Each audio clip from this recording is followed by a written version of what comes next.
বাংলাদেশ তো বটেই, পৃথিবী জুড়ে গণমাধ্যমগুলোতে যে মাত্রায় আলোচনা আছে তাতে এই ছবি নিয়ে আগ্রহ ভীষণ। এবং রেহানা মরিয়ম টিম ইতিমধ্যে গতকাল শুধুমাত্র বাংলাদেশের প্রেস পার্সনদের জন্য, সাংবাদিকদের জন্য তারা প্রেস শো করেছে। আগামীকাল থেকে সারা দেশের প্রায় 12টি হলে, এখন পর্যন্ত 10টির উপরে হল কনফার্ম আছে, এটি থিয়েটারে দেশের মানুষ দেখতে পাবে। দেশের মানুষের যেমন আগ্রহ আছে, বাংলাদেশের প্রেসেরও আগ্রহ আছে এই ছবির জার্নি, ছবি নির্মাণের পেছনের গল্প শোনা। এখানে সাধারণত যেটি বাংলাদেশের প্রেসে বড় প্রশ্ন থাকে যে রেহানা মরিয়ম নূরের পরিচালক তিনি সাধারণত প্রেসের সামনে উপস্থিত হন না, তিনি দৃশ্য নিয়ে কাজ করেন কিন্তু দৃশ্যপটে আসেন না। তিনি হ্যাঁ প্লিজ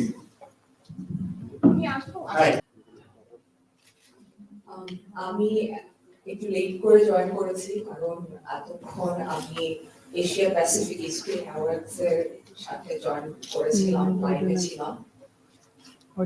আমি বেস্ট অ্যাক্ট্রেস অ্যাওয়ার্ড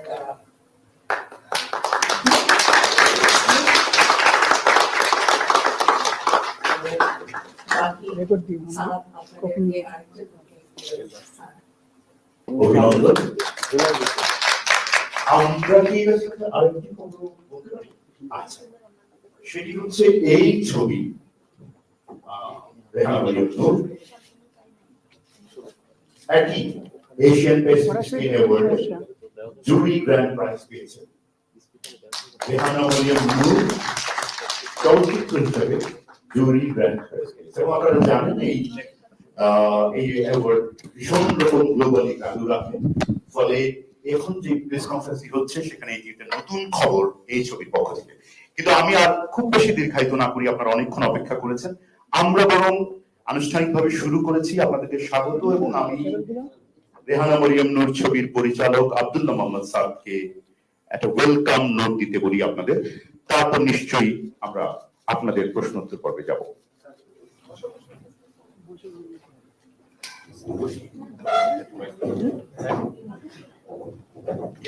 আজমিরের পালন রেহানা মরিয়ম নূর, তার হাতে বোধহয় কোনো খবর আছে, আমি প্রথমে সেটি শুনি তারপর। আমি একটু লেট করে জয়েন করেছি কারণ এতক্ষণ আমি এশিয়া প্যাসিফিক স্ক্রিন অ্যাওয়ার্ডস এর সাথে জয়েন করেছিলাম, লাইভে ছিলাম। আমি বেস্ট অ্যাক্ট্রেস অ্যাওয়ার্ড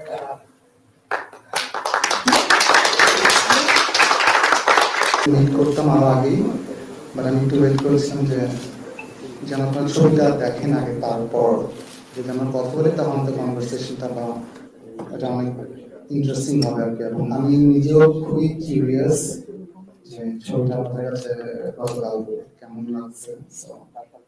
আমি আমি জানতে চাই, শুনতে চাই।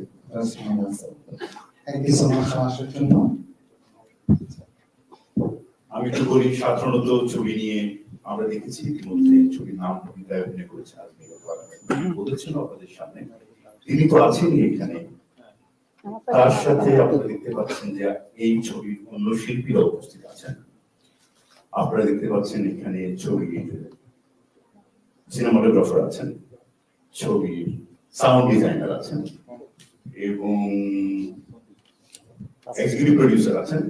ছবির প্রডিউসার এবং ছবির প্রোডাকশন ডিজাইনারও এই হলে আছেন, কিন্তু তারা আছেন যথারীতি সামনে আসতে চায় না। রেহানা মরিয়ম নূর অনেক মেম্বারের মতো তারা সামনে নেই, বাট তারা আছেন। একটু বলি যে আপনারা অতি অবশ্যই ছবির গল্প, ছবির চরিত্র, ছবির এই যে 3 বছর ধরে ছবি নির্মাণের যে জার্নি, সবকিছু নিয়ে আপনাদের প্রশ্ন থাকবে। কিন্তু আমরা একটু আশা করছি আপনারা যদি ছবির সাউন্ড নিয়েও প্রশ্ন করেন, ছবির এডিট নিয়েও প্রশ্ন করেন, ছবির কালার নিয়েও প্রশ্ন করেন, প্রোডাকশন ডিজাইন নিয়েও প্রশ্ন করেন, তাহলে অনেক প্র্যাকটিক্যাল আলোচনা করা যেতে পারে। আপনাকে ধন্যবাদ। আপনারা এই প্রশ্ন শুরু করেন।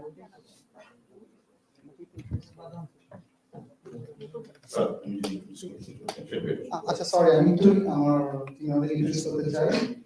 আমার আচ্ছা ইসমাইল বাবু আমার ক্লোজ ফ্রেন্ড, আমার এক্সিকিউটিভ প্রোডিউসার। এরপর হচ্ছে জুবাইর হোসেন আমার অ্যাক্টর, আফেল হাসান বর্ণ, মেরা বাদন, আমার অ্যাক্টর, আমার ফার্স্ট অ্যাসিস্ট্যান্ট ডিরেক্টর, আমার কাস্টিং ডিরেক্টর ইয়াসির হক, যে প্রবাবলি ছবি আমার থেকে বেশি কাজ করছে, আমার সিনেমাটোগ্রাফার দিন নাজুল, আমার সাউন্ড ডিজাইনার শুভ তালুকদার। আমরা অনেকদিন একসাথে কাজ করি। আমি প্রথমে আমি নিউজ 24 এ আছি, ফাতেমা কাউসার। আমি আপনার সাথে যারা আজকে আছে অনেকের কাছ থেকে এই সিনেমার জার্নিটা আমরা শুনেছি, ছোট করে আপনার জার্নিটা যদি বলতেন। এই ছবির জার্নিটা বাদন আপুর কাছ থেকে আমাদের কয়েকবার শোনা হয়েছে, এই ছবির জার্নিটা আপনি যদি একটু বলতেন, মানে কি মাথায় রেখে ছবিটা করা। প্রথম দিন থেকে যদি আমি জানতে পারি যে সিনেমাটা আপনার মাথায় কিভাবে এলো এবং আজ পর্যন্ত আপনি যদি একটু শর্ট করে আমাদেরকে বলেন। আপনি থ্যাংক ইউ। এটা আপনার জন্য সিম্পল কোশ্চেন মনে হয়, কিন্তু খুবই কমপ্লেক্স কোশ্চেন। আমি জানি না কিভাবে ডিসক্রাইব করব। একটা ইন্টারেস্টিং ফ্যাক্ট আছে, আমি আসলে আমার সেকেন্ড ফিল্ম আরেকটা ম্যাটেরিয়াল নিয়ে কাজ করা শুরু করেছিলাম 2017 আর্লি 17 এ। সো ওই আইডিয়াটা নিয়ে আমি 4-5 মাস কাজ করার পর আমার কাছে মনে হয়েছে যে আমার প্রবলি ওই ডিপার আন্ডারস্ট্যান্ডিং নাই ওই ক্যারেক্টারের লাইফ কিংবা ওই কমপ্লেক্সে। সো এটা যখন রিয়েলাইজ করতে পারবো আমার সাথে মনে হয়েছে তাহলে মেবি আমরা করা উচিত না। এরপর আমি আসলে রেহানাতে ব্যাক করি। রেহানার কথা আমি চিন্তা করা শুরু করেছি আসলে আরো অনেক আগে থেকে, ইনফ্যাক্ট আমার প্রথম ছবির আগে থেকেই। বাট সামহাউ আমি আইডিয়াটা আমার কাছে, ক্যারেক্টারটা আমার কাছে ওই অর্থে পরিষ্কার হয় নাই, আমি ঠিক বুঝতে পারছি না যেটা কোন দিকে যাচ্ছে। আমি এটা শেফ করি, আমি ফার্স্ট ছবি লাইফ অন ঢাকা করি, দেন এরপর আমি আসলে রেহানার উপর কনসেন্ট্রেট করা শুরু করি। অনেক ইনফ্লুয়েন্স আছে। আমি আগেও একটুখানি কয়েকটা বলেছি যে আমার আপুদের অনেক ইনফ্লুয়েন্স আছে, আমার 3টা বড় আপু আছেন। আমি ওদেরকে দেখেই বড় হয়েছে এবং সামহাউ ওদের ট্রান্সফরমেশন আমি ওদেরকে দেখছি যে ওরা আমার বড় আপু হিসেবে কেমন, আমি প্রজেক্টে দেখছি, ওদের প্রফেশনাল লাইফে দেখছি, ওরা মাদার হওয়ার পর দেখছি। এই জার্নিটা আমার অলওয়েজ আমাকে অলওয়েজ খুবই ইন্সপায়ার এবং ইনফ্লুয়েন্স করতো। আমি অলওয়েজ কিছু কিছু করতে চাইছিলাম ওই ফিল্ডটার থেকে যেখান থেকে আসলে রেহানার জার্নিটা শুরু। I hope আমি আনসার করতে পারছি। বাদন আপুকে সিলেক্ট করার কারণ সেটা শুরুটা, এরপর আপনার মেকিং এর কিভাবে আপনার জার্নিটা শুরু হলো এবং ফিল্মটা কিভাবে আপনার মাথায় তৈরি হলো, যেটা আমরা ভিজুয়ালাইজ করেছিলাম করবো। আচ্ছা, আমি আপনার কোশ্চেনটা একটু অ্যানসার করে আসছি।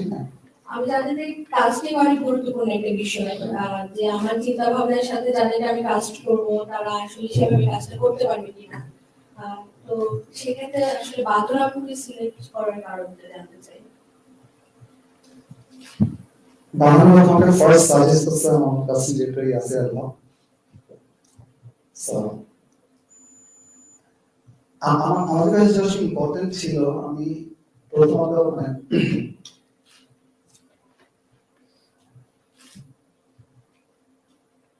ওর সাথে আমি ফার্স্ট টাইম মিট করি, ওর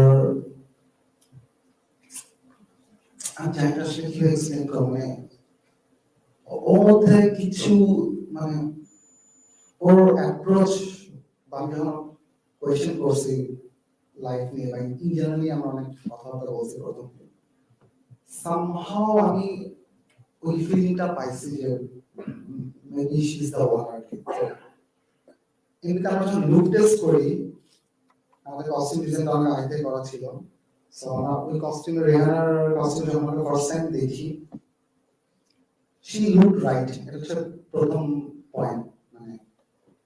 ওকে দেখে আমাদের রেহানার যে ইমেজ ছিল ওটা আমি পাইছি। দেন এরপর যেটা ইম্পর্টেন্ট ছিল যে ওকে তো কমিটেড কি না নাকি আমাদেরকে অফিস পাতা দিবে কিনা ওই হার্ডওয়ার্কটা করবে কিনা এটা বুঝতে পারা আমাদের ইম্পর্টেন্ট ছিল এবং ওটা আমরা কয়েকবার কথা বলে আমি বুঝতে পারছি যে ও সামহাও একটা সাবলিমিনাল লেভেলে রেহার সাথে কানেক্ট করতেছে রিলেট করতেছে খুবই মানে খুবই আর্লি স্টেজ থেকে তো যেটা আমাকে খুবই ইন্সপায়ার করছে আমার কাছে মনে হচ্ছে I have my Rihanna so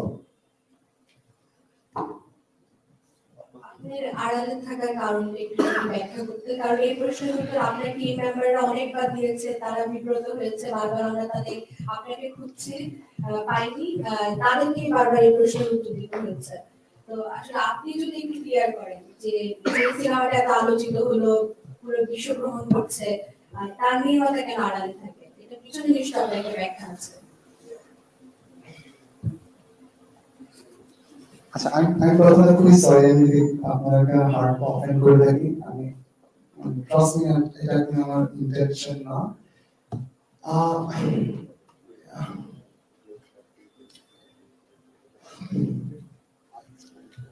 আমি আসলে অ্যাটেনশন একদমই মানে আমি একদমই ভালো ফিল করতে পারি না আসলে অ্যাটেনশন চাই না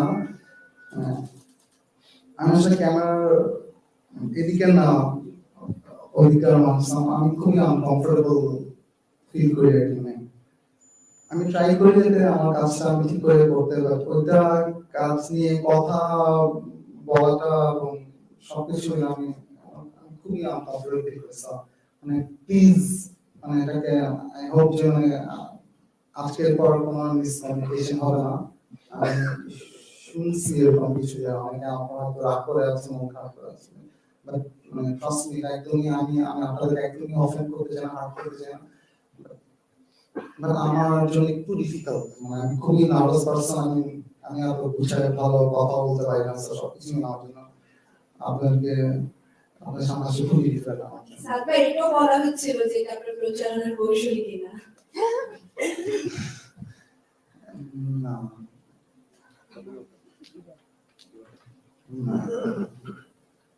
সবাইকে অভিনন্দন। আমি প্রতীক আকবর, কাজ করি নিউজ বাংলা 24.com অনলাইন পোর্টালে। আমি তো আসলে বেশ কিছু প্রশ্ন নিয়ে এসেছিলাম, আমি একটু করার চেষ্টা করি, জানি না সব বুঝাতে পারবো কিনা। তারপরে বলি যে সাদবাই আপনার প্রথম ছবি দ্বিতীয় ছবি দুটোই দেখা হলো, আপনার সিনেমার চরিত্রগুলো কেমন একটু সংকটপূর্ণ, মানে সংকট নিয়ে কথা বলে, মানে এই যে সংকটপূর্ণ একটু জটিল মনস্তত্ত্ব বলবো কিনা শব্দটা ঠিক হবে কিনা, মানে এগুলো নিয়ে আপনি কাজ করছেন কেন, মানে এইগুলো নিয়েই কাজ করার ইন্টেনশনটা কেন আপনার? অন্তত দুটো ছবি দেখে তাই মনে হলো। খুব ইন্টারেস্টিং কোয়েশ্চেন আমি হিউম্যান নেচারের কমপ্লেক্সিটি নিয়ে আমি খুবই ইন্টারেস্টেড আগে সো আমি যখনই কোনো ক্যারেক্টার নিয়ে ভাবি বা লেখার চেষ্টা করি আমি লাইক কোনো ব্ল্যাক এন্ড হোয়াইট ক্যারেক্টার নিয়ে আমি ইন্টারেস্টেড সো আপনি যেটা বললেন ওই সম্পর্কগুলো আসলে ওই কমপ্লেক্সিটি থেকে যে আমাদের মধ্যে এত কন্ট্রাডিকশন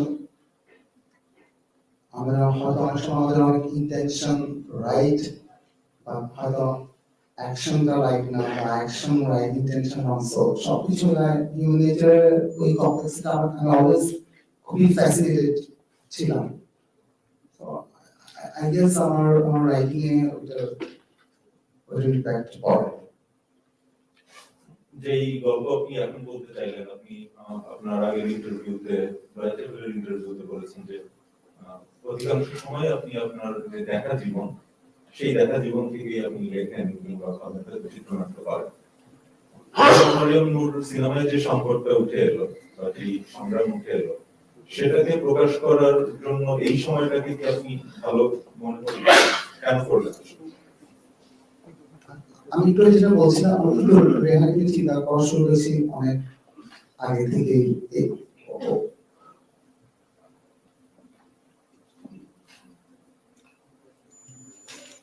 but somehow আমি প্রবাবলি ওই সময় আমি ঠিক ফিগার আউট করতে পারিনি আমি আসলে আমার ইনভেস্টিগেশনটা কিরকম হওয়া উচিত, আমার এক্সামিনেশনটা কিরকম হওয়া উচিত।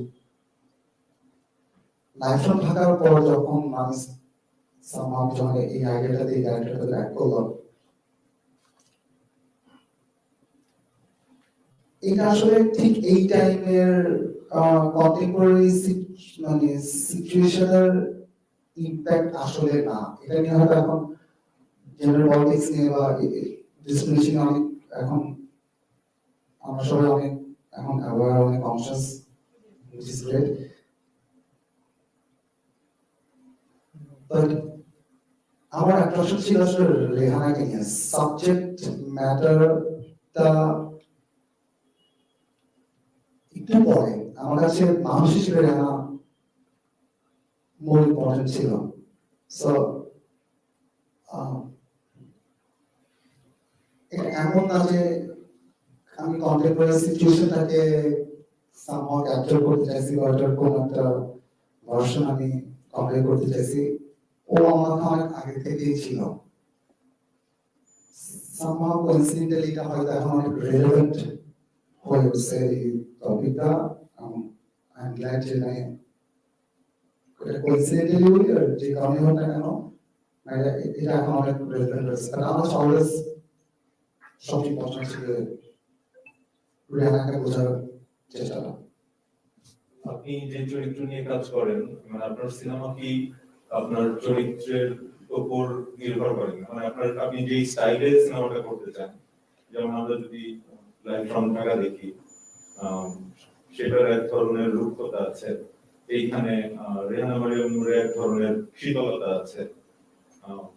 আপনার এই যে ঢংগুলো, এগুলো কি আপনার চরিত্রের উপর নির্ভর করে?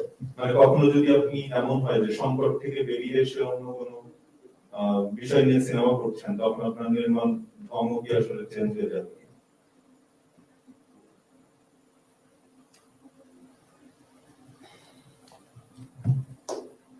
না আসলে আমি ঠিকই বলছেন, আমি খুবই ক্যারেক্টার ড্রিভেন।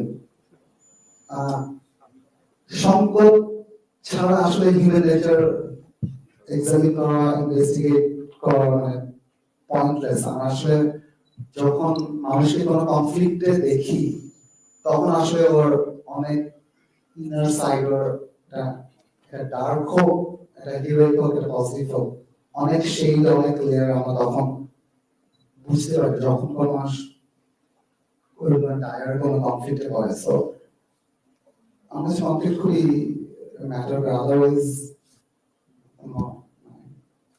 কোনো ড্রামা নেই। সেজন্যই কি মানে আপনার যে ক্যামেরা অপারেশন কিংবা আপনার যে সাউন্ড, সেগুলো কি এই জন্যই এরকম যে বেশি বেশি রূপকথা কিংবা কোন কোন ক্ষেত্রে বাস্তবিকতাও প্রকাশ করে? মানে আপনার এডিটিং স্টাইল খুব রুক্ষ, মানে এখানে মজা নাই, কিন্তু তার মধ্যে একটা হয়তো ছন্দ থাকতে পারে।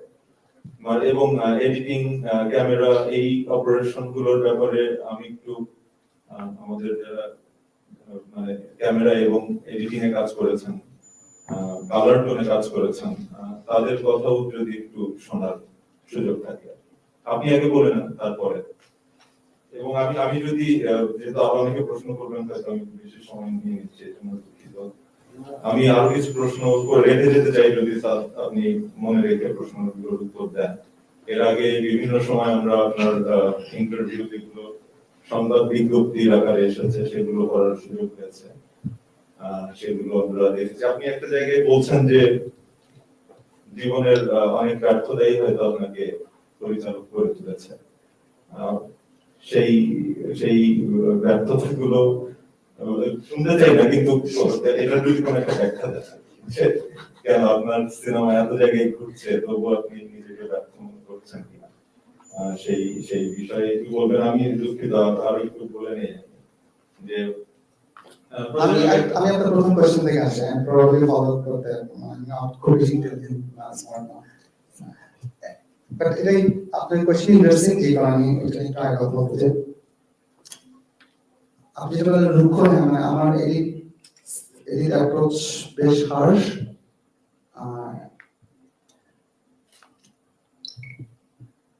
এটা রিজন হচ্ছে কি আমি চাই না আমার ন্যারেটিভ সেন্টিমেন্টাল হোক, এবং এটা একটা রিজন। আর রিজন হচ্ছে আমি অলওয়েজ ইন্টারপ্রিটেশনাল স্পেস রাখতে চাই আমার অডিয়েন্সের কাছে। আমি কোনো আমার হচ্ছে ইম্পর্টেন্ট হচ্ছে আমি ইন্টারেস্টিং ইনসাইট এবং ইন্টারেস্টিং কোয়েশ্চেন রেজ করতে পারছি না। সো এই অ্যাপ্রোচ থেকে এডিট করলে যেটা হয়, সো ওই কারণে আমার ধরো একটু হার্শ মনে হয় আমার এই অ্যাপ্রোচ, অনেক শার্প কাট থাকে। এবং ডেফিনেটলি আমি আমার যে প্রোটাগনিস্টকে ফলো করছি, তাকে ইনভেস্টিগেট করছি, ওর লাইফ আসলে অনেক হার্শ। সো ওই ফিলিংটা কনভে করার জন্য আসলে এই চয়েসটা। সো অনেক এলিমেন্ট মিলে তো আসলে আমি যে অ্যাটমসফিয়ারটা বা যে ফিলিংটা কনভে করতে চাই ওটা ফাইনালি করতে পারি। সো অনেকগুলো এলিমেন্টের মধ্যে এডিটিং অ্যাপ্রোচটা একটা এলিমেন্ট। সো দ্য রিজন হচ্ছে কি রেহানার কথা বলছিলেন, আর একটা বিষয় মনে পড়ে গেল। রেহানা তো সিনেমায় সবসময় একটা ন্যায়ের পক্ষে থাকার বাসনা সে রাখে, তার জন্য সংগ্রাম করে। এই চরিত্রটাকে কি আপনি ন্যায়ের মানদণ্ড হিসেবে দেখাতে চান বা নিজে দেখতে চেয়েছেন? আমার মনে হয় আমি এটা করছি, কারণ আমি একটু যেটা বলছিলাম যে রেহানার ইন্টেনশনটা জাস্টিস। সো আমি প্রিটি শিওর এটার সাথে আমরা সবাই রিলেট করতে পারি যে ও যেটা চায় সেটা ছিল জাস্ট, বাট ওর ওই গোলটা অ্যাচিভ করতে গিয়ে আমরা ওর অনেকগুলা শেড, অনেকগুলা লেয়ার দেখি, যেটার সাথে হয়তো অনেকেই এগ্রি করবে না। ওর এই জার্নিটা, ওর এই প্রসেসটা, ওর এই জাস্টিস এই সিকিং যে জার্নিটা, আমি ট্রাই করতেছিলাম ওই শেপগুলো, ওই কমপ্লেক্সিটিটা ক্যাপচার করা আছে। মেইনলি ওর ইন্টেনশন রাইট, ও এটা কিভাবে অ্যাচিভ করবে, মানে জাস্টিস অ্যাচিভ করার রাইট ওয়ে কোনটা, এটা আমরা কিভাবে ডিসাইড করি, কোনটা রাইট ওয়ে, কোনটা রং ওয়ে, কোনটা, how do we decide? So আমি চাইছিলাম ওকে ওইরকম জায়গায় পুশ করতে, যেখান থেকে আমরা আমাদের চয়েস গুলো নিয়ে আমরা কথা বলতে পারবো। অনেক সময় আমরা সবাই কম বেশি ভালো কিছুই চাই, জাস্টিস ট্রুথ চাই, সবকিছু আমরা চাই। হাউ ডু উই গেট, ধন্যবাদ। ওটার জন্য কি রাইট কোনো জাস্ট ওয়ে আছে কিনা? মাইক্রোফোনটা ছেড়ে দিচ্ছি। সেবার আমাদের অন্য সাংবাদিক বন্ধু প্রশ্ন করবেন, কিন্তু যেহেতু সম্ভবত আকবর আপনি প্রশ্ন করছিলেন না, থ্যাংক ইউ। তো ওনার প্রশ্নের সূত্র ধরেই অন্য কারো কাছে যাওয়ার আগে দুটো পয়েন্ট যেহেতু লিখে গেছেন, একটি হলো যেহেতু চরিত্রটি নিয়ে কথা হচ্ছে, চরিত্রটি আমার ধারণা আমরা যারা এখানে সংবাদ করি আমাদের মনে প্রশ্নটা আছে, এই চরিত্র নির্মাণের ক্ষেত্রে একটা বড়, বিশেষ করে রেহানা মরিয়ম নূর, উনি একজন ডক্টর, একই সাথে ওয়ার্কিং পারসন, একই সাথে মা। ফলে আমরা তাকে যেভাবে একটা, আমরা গল্পের মধ্যে একটা রোলার কোস্টার, রেহানা মরিয়ম নূরের জীবন যে একটা রোলার কোস্টার, নানা লেয়ারের মধ্যে প্রবেশ, কিন্তু তার যে কস্টিউমের ইমপ্রেশন, যেমন এক ধরনের আলোচনা আমরা দেখতে পাচ্ছি যে কেন বাংলাদেশের একজন ওয়ার্কিং পারসন যিনি ডক্টর তিনি রিজার্ভ করছেন, কিন্তু আমরা যখন আবার ফিকশনটা দেখছি, সিনেমাটা দেখছি হলে, তখন দেখছি আসলে ওড়না মাথায় রাখছে। ফলে গ্লোবালি যেহেতু এটা খুবই আলোচিত, এবং বাংলাদেশকে যেহেতু অনেকে আবার কন্টেক্সচুয়ালি প্রেজেন্ট করতে চায়, ফলে এই যে রেহানা মরিয়ম তার চরিত্র, কিন্তু তার যে কস্টিউম, এই ক্ষেত্রে ডিরেক্টর স্যার আপনার বিবেচনাটা কি ছিল? এই যথেষ্ট প্রশ্ন আছে, আমি জানি না এই প্রশ্ন আপনারা নিশ্চয়ই পেয়েছেন গ্লোবালি। এটা আসলে একদমই উম, আমার পার্সোনাল এক্সপিরিয়েন্স থেকে আমি আমার ছোটবেলায় আমার হুজুরকে দেখছি ওইকে সার্ভ করতে এবং গার্ডেনিং করতে। আমি প্রবাবলি জাস্ট ওই ওই ফিলিংটা বা ওই ইমপ্রেশনটা আমি আমার ক্যাপচার করতে চাইছি। মানে আমার মনে হয় ইনটুইটিভলি ডিসাইড করছি, মানে এটার পেছনে অনেক সোশ্যাল পলিটিক্যাল বা ওরকম কোনো ক্যালকুলেটেড কোনো ডিসিশন এটা আসলে না। আমি একটু ভাইয়ের ওই কোশ্চেনটা অ্যান্সারটা করতে চাই, কারণ এখানে একটু আছে। আপনি কি বলছেন আমরা 3টা ফান্ড পেয়েছি? আমার মনে পড়ছে এখন এরকম আছে। আচ্ছা, আমি কোনো প্রোডাকশন গ্র্যান্ট আমি পাই নাই। আমি ট্রাই করছি অনেক জায়গায়, কিন্তু সবাই আমাকে রিজেক্ট করছে। আমি একটা স্ক্রিপ্ট ডেভেলপমেন্ট ফান্ড আমরা পেয়েছিলাম, স্ক্রিপ্ট ডেভেলপ ফান্ড।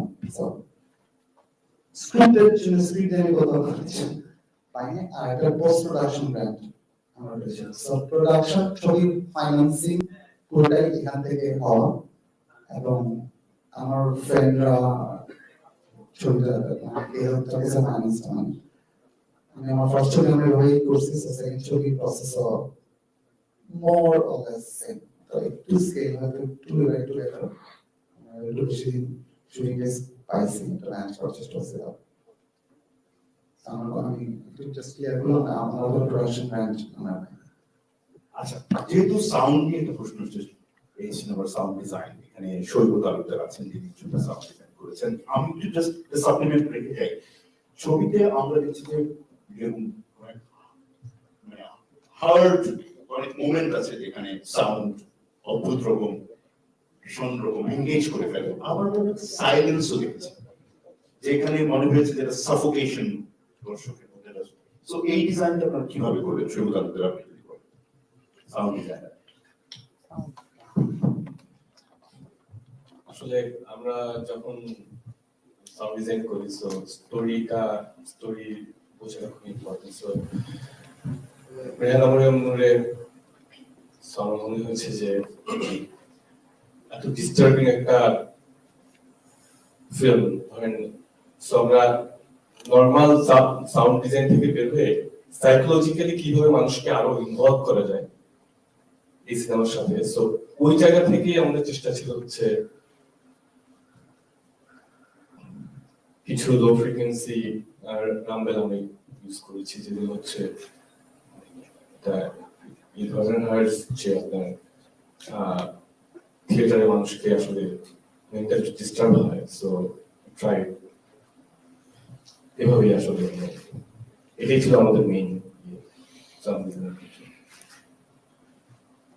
তো এই যে সাউন্ডের সাথে যেমন টিকটক ঘড়ির শব্দ কিংবা ক্যামেরার মুভমেন্ট তো একবারে ভিজিবল, এই সাউন্ডের গুলো সবকিছুর যে কাটিং এর যে হারমোনি, এটা কিভাবে আপনি এটা অর্জন করার জন্য কিভাবে তৈরি হয়েছেন বিভিন্ন সময়ের মাধ্যমে, এটা একটু জানতে চাচ্ছি। যদি বিষয়টা একটু পার্সোনাল, কিন্তু রেহানা নূর যেহেতু মানে বাংলাদেশের জন্য একটা অ্যাচিভমেন্টের জায়গা, সেই জায়গা থেকে আপনি কিভাবে প্রস্তুতিটা নিয়েছেন কিংবা কিভাবে প্রস্তুত হয়েছেন স্ক্রিপ্টিং থেকে শুরু করে সবকিছুর জন্য আর কি। In terms of sound design, crafting, scripting থেকে শুরু করে সবকিছু। The way you crafted the movie, it was process. ধীরে ধীরে আপনার ডেভেলপ থাকতে হবে হয়েছে কিভাবে এই জায়গায় পৌঁছানোর জন্য আপনি দেখুন।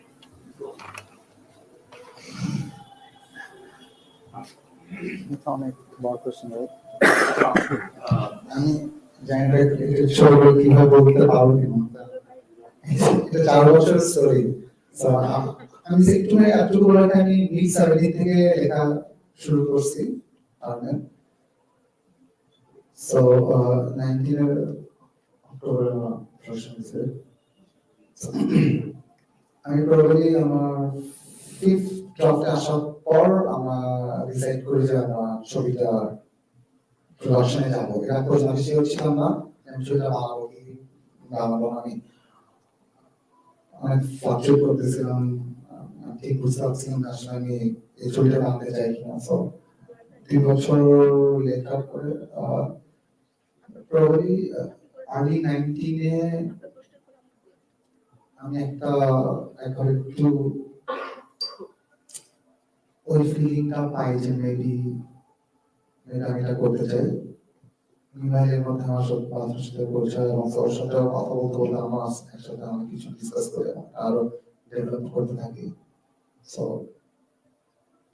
এরপর আমি ডিসাইড করি ওকে লেটস ডু ইট। আমার কোনো প্ল্যান পাই নাই, সো ফ্রেন্ডরা সবাই হেল্প করছে, আমার প্রোডাকশন গেছে। আমি ওই জোবাইয়ের কথাও একটু করে বলতে চাই, সাথে জায়না নাই ইমো। আমরা অনেক প্রিপারেশন নিয়েছি যে কি করতে হবে, ছবি ঠিকঠাক করে করতে হবে, বাট ট্রুথ হচ্ছে যে সামহাও কিছু লাক ফেভার না করলে আসলে এটা করতে হবে। লাক ফেভার করার আমি সেন্সে বলছিলাম এই মানুষগুলোকে আমি রাইট টাইমে আমি যদি না পাইতাম আমার অ্যাক্টরদেরকে, আর কিন্তু আসলে এটা হতো না। সামহাও এটা জানি কিভাবে করছে, কাসিমটা একটা বড় প্রসেস ছিল, কিন্তু আমরা যখন যাকে পাইছি মানে ওইটা এত অদ্ভুত ভাবে ওয়ার্ক করছে। যখন আমি ফার্স্ট প্রথম রিহার্সাল করি জোবাইয়ের সাথে এবং জায়নার সাথে, আমি বুঝতে পারছি যে আমি জানি না এটা আমি খুবই লাকি আসলে। এটার কোনো প্রপার রিয়েল এক্সপ্লেনেশন আমি প্রবাবলি দিতে পারবো না আসলে। এত কিছু, এতগুলো এলিমেন্ট একটা ছবি, আমার সিনেমাটোগ্রাফার বা সাউন্ড ডিজাইন শুরু করে এতগুলো অ্যাক্টর, এতগুলো কাস্টিং, আমার প্রোডাকশন ডিজাইন, আমার প্রডিউসার, এটা করতে হয় সামহাও কিভাবে জানি একসাথে। আমার কিভাবে করছে এটা আমি জানি না, এটা আমার রেডি হলো, এটা প্রবলেম আমার উপর পড়ছে সামহাও, এবং আমি জাস্ট ওই জায়গায় ছিলাম পাওয়ার জন্য। সিনেমা দেখার পর বাড়ি পর্যন্ত ভেবে ভাবি না, বা রাস্তাতে হারিয়ে যায়। তো কালকে আমি অনেক রাত পর্যন্ত জেগেছিলাম কিছু প্রশ্ন উত্তর খোঁজার জন্য। পুরোটা পেয়েছি, পুরোটা পাইনি। প্রথম থেকেই আপনার সিনেমার ক্যামেরার কাজগুলো নিয়ে প্রশ্ন, এটা কেন করেছেন, একটা হয়তো আমার মতো করে আমি উত্তর খুঁজে পেয়েছি শিল্পের জায়গা থেকে। বাঁধনের কিছু অভিনয়ের জায়গা থেকে আমি অনেকগুলো উত্তর, যেহেতু আমি থিয়েটারে পড়াশোনা করে অনেকগুলো উত্তর খুঁজে পেয়েছি নিজে নিজে। এতক্ষণ যে আলোচনাগুলো হয়তো সেগুলো আমি খুঁজে পেয়েছি। কোথাও কোথাও আমাকে প্রশ্নবিদ্ধ করেছে, যে এটা কেন, এটা না হয়তো এভাবেও পারতো।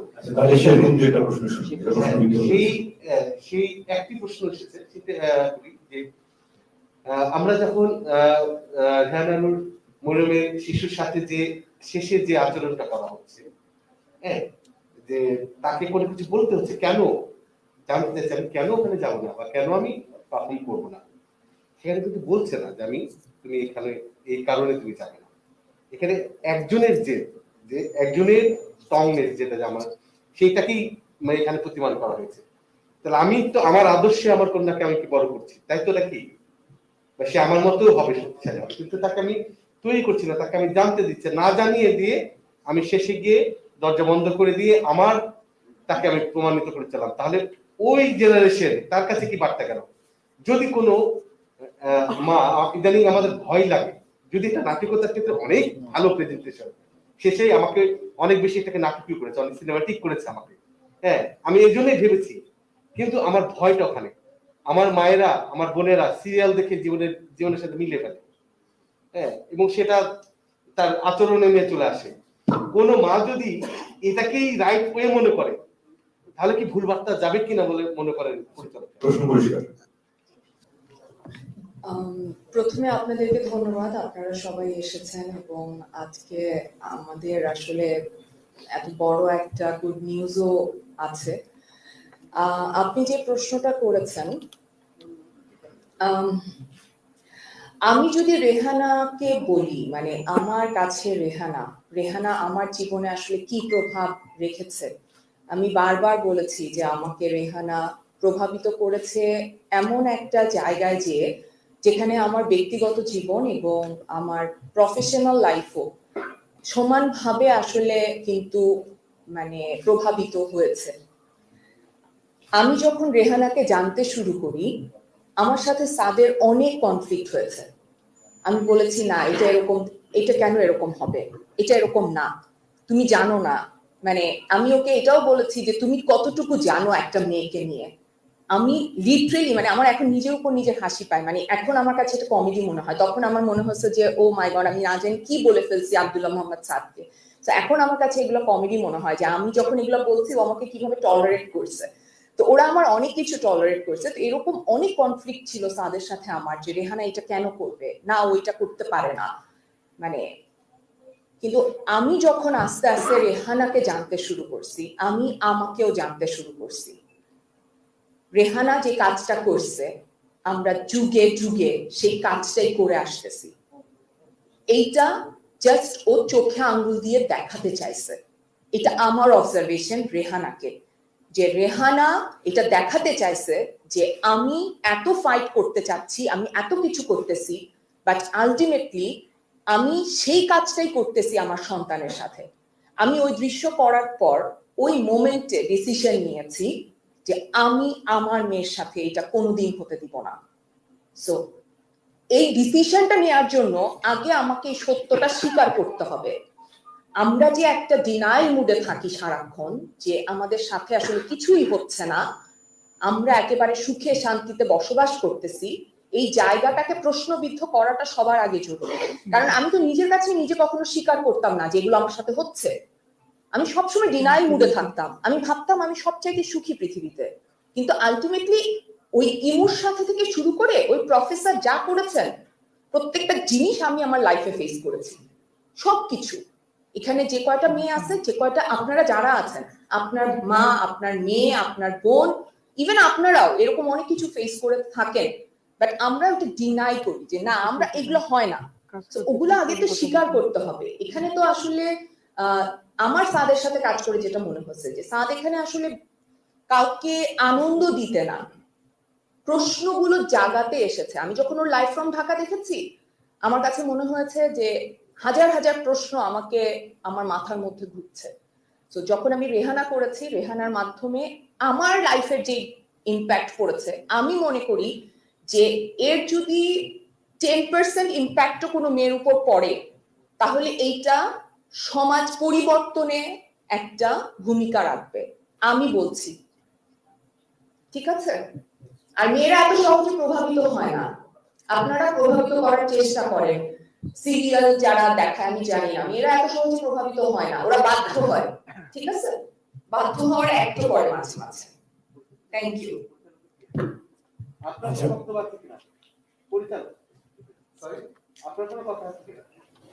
আপনার বক্তব্য শুনতে আপনি এন্ডিং সিনটা নিয়ে পার্টিকুলারলি বলতে রাইট? হ্যাঁ, আপনার ভাবনাটা।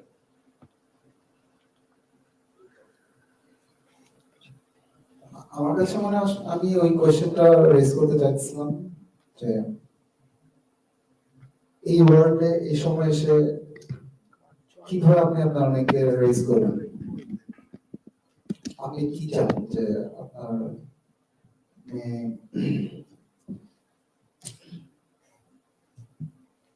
অ্যাপোলজিটিক কম্প্রোমাইজ করে ও লাইফ লিড করুক, নাকি আনঅ্যাপোলজিটিক হবে এবং বাট কন্টিনিউয়াসলি এরকম অবস্ট্রাকশন বা এরকম অবস্টাকল এর মধ্যে দিয়ে যাবে। সো কিভাবে, how do you raise your daughter, ওয়ার্ল্ডটা যদি এরকম হয় কোনটা রাইট ওয়ে, আপনি ওকে কি বলবেন? তুমি কম্প্রোমাইজ করো, তুমি নাও, ইউ বি হ্যাপিয়ার, নাকি আপনি বলবেন না তুমি তুমি জাস্ট তুমি রাইট ওয়েতে আছো, বাট আপনি জানেন যে ও যদি আপনি জানেন ও লাইফ কত ডিফিকাল্ট হবে ও যদি কম্প্রোমাইজ না করে। আমি কোশ্চেন রেজ করতে চাইছি এখন আপনি আমরা কিভাবে আমাদের ডক্টরদেরকে রেজ করব এই ওয়ার্ল্ডে কোনটা right way or is there any আমি তাওকিদ যমুনা টেলিভিশনে আছি আমি সিনেমা বুঝি না তারপরেও মানে আমিও খুব ভালো বলছি না আমি বুঝি না প্রশ্ন করতে পারি ঠিক মতো তারপরেও করছি মানে পুরো সিনেমা আমার কখনো মনে হয়নি যে আপনি কোনো মেসেজ দেওয়ার ট্রাই করেছেন যে আমি এটা বলতে চাই এটা পরিবর্তন করতে হবে এটা ভালো এটা খারাপ এরকম কোনো জায়গা আপনার মধ্যে নেই আপনি অনেক প্রশ্ন সেই প্রশ্ন আমি একটা আমার মতো দাবি মানে নিতে পারি সেটা আপনি ডিরেক্ট করেন এটা খুবই পজিটিভ একটা জায়গায় আমার মনে হয়েছে রেহানা যখন হাসপাতালে অসুস্থ হয়ে মানে পেটে তখন রনি সহ দেখতে আসলো ওনাকে অনেকেই তখন রনির বিয়ে নিয়ে যে কথাগুলো হচ্ছিল ফ্যামিলি জন্য অনেক কিছু নিয়ে সেই জায়গাটা আমার কাছে মনে হচ্ছে একটু জোর করে মেসেজ দেওয়ার চেষ্টা কিনা পুরুষবাদ নারীবাদ বা অনেক কিছু হতে পারে কিন্তু অন্য কোথাও কিন্তু আমার মনে হচ্ছে যে আপনি একবারও মানে কিছু বলতে চাচ্ছেন যেটা মেসেজ বা যাই হোক মানে অন্য জায়গায় সহজাত ছিল কিন্তু ওই জায়গায় আমার কাছে কিছুটা মনে হচ্ছে একটু ইম্পোজ কিনা যে একটা মেসেজ বা কোনো কিছু বলতে চাই অ্যাজ এ ডিরেক্টর আপনি কি বলবেন এটা ইন্টারেস্টিং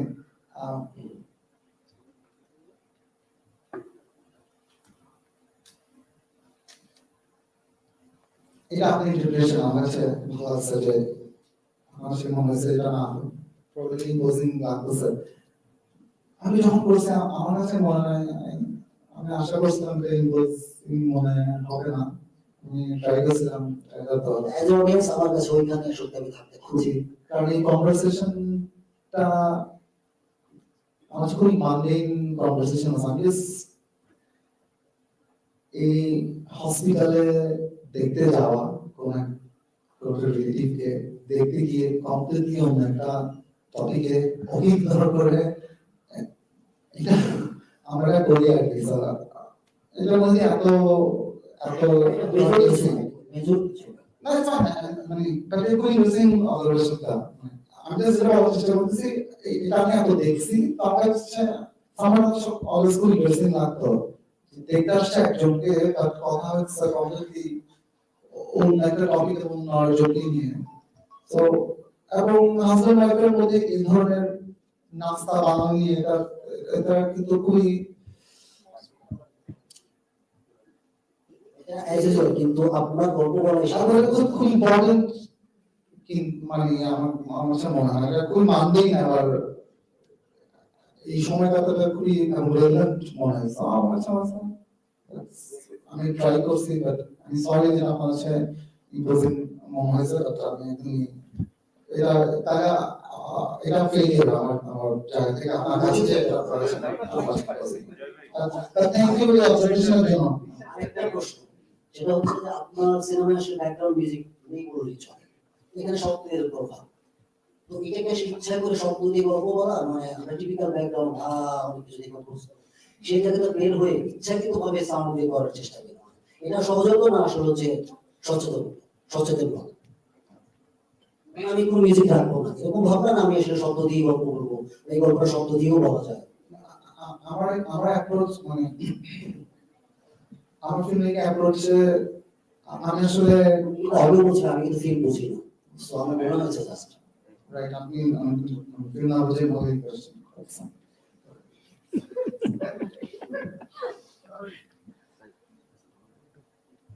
আমি যেটা বলছিলাম যে আমার অ্যাপ্রোচ কিন্তু অলওয়েজ কোশ্চেন রেইজ করা কোন ফিলিং বা কোন ওপিনিয়ন বা কোন আন্ডারস্ট্যান্ডিং কনফার্ম করা যেটা আসলে ব্যাকগ্রাউন্ড স্কোর যে কারণে ফিল্ম মেকিং একটা টুল হিসেবে ব্যবহার হয়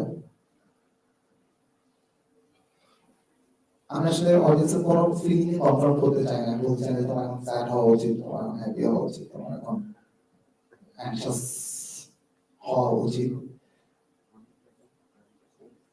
অ্যাজ এ ফিল্ম মেকার আপনাকে you have to make choices মানে সবকিছু আসলে আমি করতে চাইতে পারি না আর কি আমার যে অ্যাপ্রোচ এরকম হয় যে আমি কোশ্চেন রেজ করতে চাই আর আমি যদি ব্যাকগ্রাউন্ড স্কোর ব্যবহার করি আর আমি যদি ডিটেইলও বলি অডিয়েন্সকে তখন কিভাবে ফিল করা উচিত ইট ডাজ নট আজ প্রশ্ন এটা কালার টোনটা ব্লুইশ, কেন এটা সবাই জানতে চায়। আর অনেকেই বলে যে কেন এত ব্লুইশ একটা প্রভাব, এটা কি কালার কারেকশনের ভয় না আসলে কি?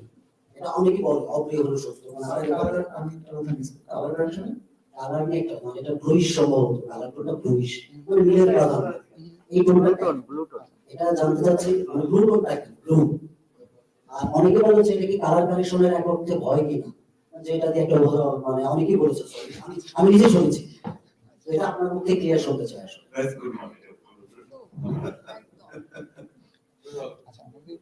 আরেকটা বড় যে ইয়াতে পানি দিতে পারি। আচ্ছা, আপনারা যদি আমরা কতক্ষণ করলে ভালো হবে? শেষ হবে না আপনারা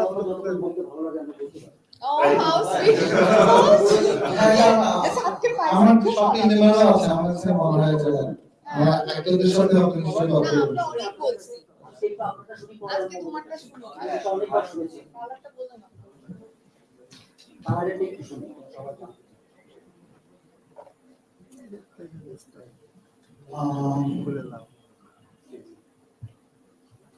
আমাদের আমার প্রোডাকশন ডিজাইন নিয়ে কথা ডিসকাস করতেছিলাম। আমি সিনেমাটোগ্রাফার, প্রোডাকশন ডিজাইনার, কালারিস্ট। আমি প্রথম আমার যেটা ভীষণ বলতে জানা, আমি যেটা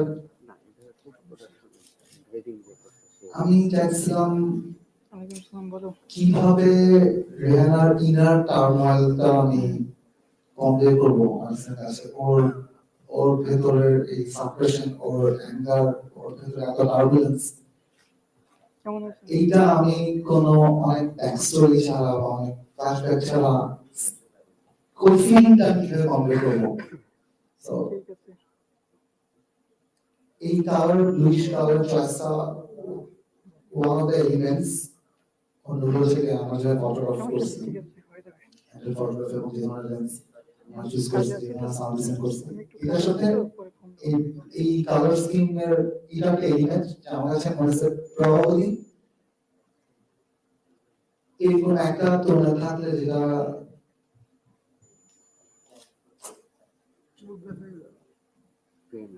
এক ধরনের অ্যাংজাইটি, আনসার্টিনিটি, ওই অ্যাটমসফিয়ারটা প্রবাবলি আমি আমার অডিয়েন্সকে কনভে করতে পারি, যেটা আমার কাছে মনে হচ্ছে খুবই ইম্পর্টেন্ট, যাতে ওর রেহানাকে কমপ্লিটলি রিলেট করতে পারে আমার সাথে, ওর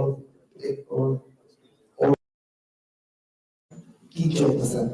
সো ওইটা আমি আসলে অনেক স্টোরিতে অনেক ইনফরমেশন দিয়ে আমি এটাকে বিল্ড করতে চাই না। আমি চাইছিলাম আমাদের অডিয়েন্সের জন্য সাবকনশিয়াসলি ওটা টের পাক। সো ওই ফিল্মটা কমপ্লিট করার জন্য আসলে ফটোগ্রাফি এবং এডিটের সাথে কালারের চয়েসটা খুব ইম্পর্টেন্ট ছিল, এবং আমরা শুটের আগে থেকেই ডিসিশনটা নিয়েছি ওই কালার টেম্পারেচারে আমরা শুট করছি। সো কালার কারেকশন ভাগ থেকে আমরা যদি দেখেছি যে ব্ল্যাক এন্ড হোয়াইট, অনেক সরি মানে লাইভ ফ্রম ঢাকাতে আমরা দেখেছি যে আপনি ব্ল্যাক এন্ড হোয়াইট ছিল, তো ওইটাও কি ইন্টেনশনালি ছিল কি এরকম আপনার মানে কনসিয়াসলি ওটা করেছিলেন কি? একদমই, কারণ আমি জানি না কি কারণে এটা, বাট আমি ঢাকাকে যখন ভিজুয়ালাইজ করি অলওয়েজ ব্ল্যাক এন্ড হোয়াইটেই দেখছি। আমি যখন কোনো চিন্তা করতাম স্টোরি বা কোনো ক্যারেক্টার চিন্তা করতাম, এটা আমি জানি না আমি কখন এক্সপ্লেন করতে হবে না, বাট এটা একদমই সত্যি। আমি ঢাকা আমার কাছে কেন জানি ব্ল্যাক এন্ড হোয়াইট। সো অবশ্যই এটার সাথে আমাদের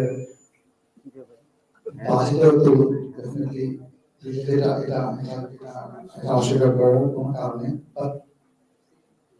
প্রথমে আগে আমি মানে আমাদের যেহেতু ব্ল্যাক এন্ড হোয়াইট, সো এরপর মানে প্রবলেম আমাদের বাজে থাকলে না, হয়তো কালারে করতাম না। বাইরে টাইম আমি যখন শুটে যাওয়ার টাইম আমার কনভিকশনটা যখন আসছে, এটা আমি has to be black and white. So এমনিতেই বাজেটটা ওটা একটা ডেফিনেট একটা ইম্পর্টেন্ট ক্রাইটেরিয়া। কালার করে প্রসেসিং অনেক বেশি কমপ্লেক্স, ব্ল্যাক এন্ড হোয়াইট একটু ইজি। এটা যদি এটা অনেক লম্বা ডিসকাশনের টপিক, আমি খুব কম কথায় বলে শেষ করা যাবে না। ঢাকা আমার আছে ব্ল্যাক এন্ড হোয়াইট সবসময়। আচ্ছা, আমি শিমুল সারাবাংলা থেকে। তো আমার কাছে যেটা আপনি বলেছেন যে আপনি আসলে কোনো মেসেজ দিতে চাননি সরাসরি, কিন্তু আমরা জানি যারা বড় ফিল্ম মেকাররা তারা হয়তো তাদের ব্যক্তিগত একটা ফিলোসফি থাকে। আমি ঠিক প্রশ্ন না, আমার কাছে আপনার ছবিটা দেখে যেটা মনে হয়েছে আপনি আপনার এখানে ফিলোসফিক্যাল একটা মেসেজ দিতে চেয়েছেন, যেটা রেহানার যে মানসিক যন্ত্রণাটা, সত্যের পথে চলা, ন্যায়ের পথে চলা, একদম স্ট্রিক্ট থাকা, সেই পথে চলতে হলে আসলে একা চলতে হয়, এবং সেই একা পথটা যে পথ, এই পথটা আসলে এত সহজ না। আপনি আসলে এই ফিলোসফিটা হয়তো এখানে রেহানার মাধ্যমে এস্টাবলিশ করতে চেয়েছেন। আরেকটা প্রশ্ন হচ্ছে যে আপনার চরিত্রগুলো এক ধরনের মানসিক যন্ত্রণায় বা এক ধরনের সরলনেসের ভিতরে যায়। এতে কি আপনার ব্যক্তি জীবনের কোনো গল্প বা কোনো কষ্ট এই চরিত্রগুলো কিভাবে প্রভাব ফেলেছে?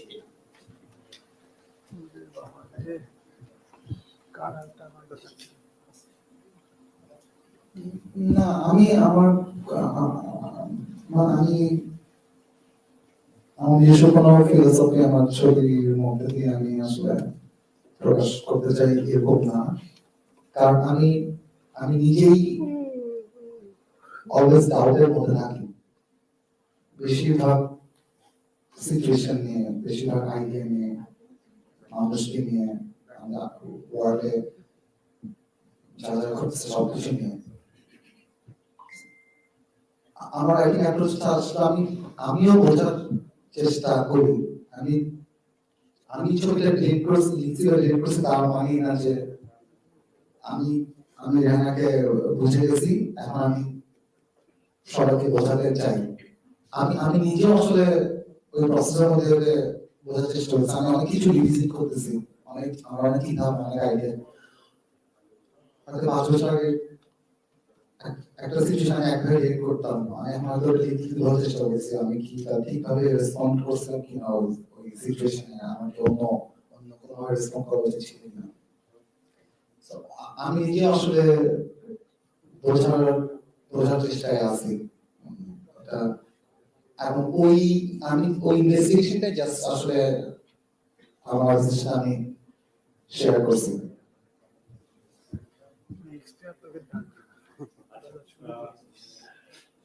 আচ্ছা, আমি ভারতের থেকে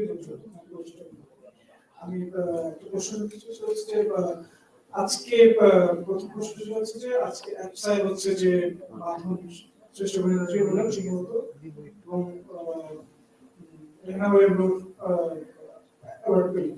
এটা একটু আনুষ্ঠানিক বক্তব্যটা আপনাদের কাছ থেকে চাইবো। আর আপনার কাছে পার্সোনাল যে প্রশ্নটা সেটা হচ্ছে যে এজ এ ফিল্ম মেকার আপনার কখন মনে হলো আপনার আসলে ফিল্ম মেকিংটাই করা উচিত, এবং যখন ফিল্ম মেকিং করলেন আসলে প্ল্যাটফর্ম ঢাকা থেকে আমরা দেখেছি এবং কাম পর্যন্ত চলে গেল, প্ল্যাটফর্ম ঢাকাও ইন্টারন্যাশনালি অনেক জায়গায় স্বীকৃতি পেয়েছে। তো আপনার কাছে কি মনে হয় যে অনেক আপনার ফিল্ম মেকার হিসেবে আপনার জার্নিটা, আপনি যেহেতু ইন্ট্রোভার্ট ক্যারেক্টার, আপনার কাছে কি মনে হচ্ছে এদিকে আপনি প্রেশার ফিল করছেন কিনা এই প্রাপ্তির জায়গা শুরুতে আপনার এই প্রাপ্তি?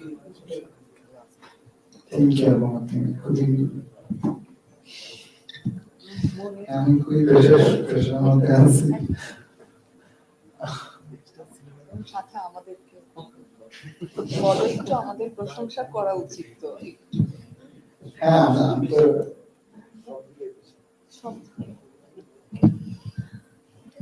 ফিল্ম মেকিং এ কিভাবে চলে আসছে আসলে এমন না যে অনেক ছোটবেলা থেকে ফিল্মে অনেক প্যাশন ছিল, বা আমাদের বাসায় এরকম অনেক থিয়েটার চরিত্র এরকম কালচারও ছিল না, এখনো নাই।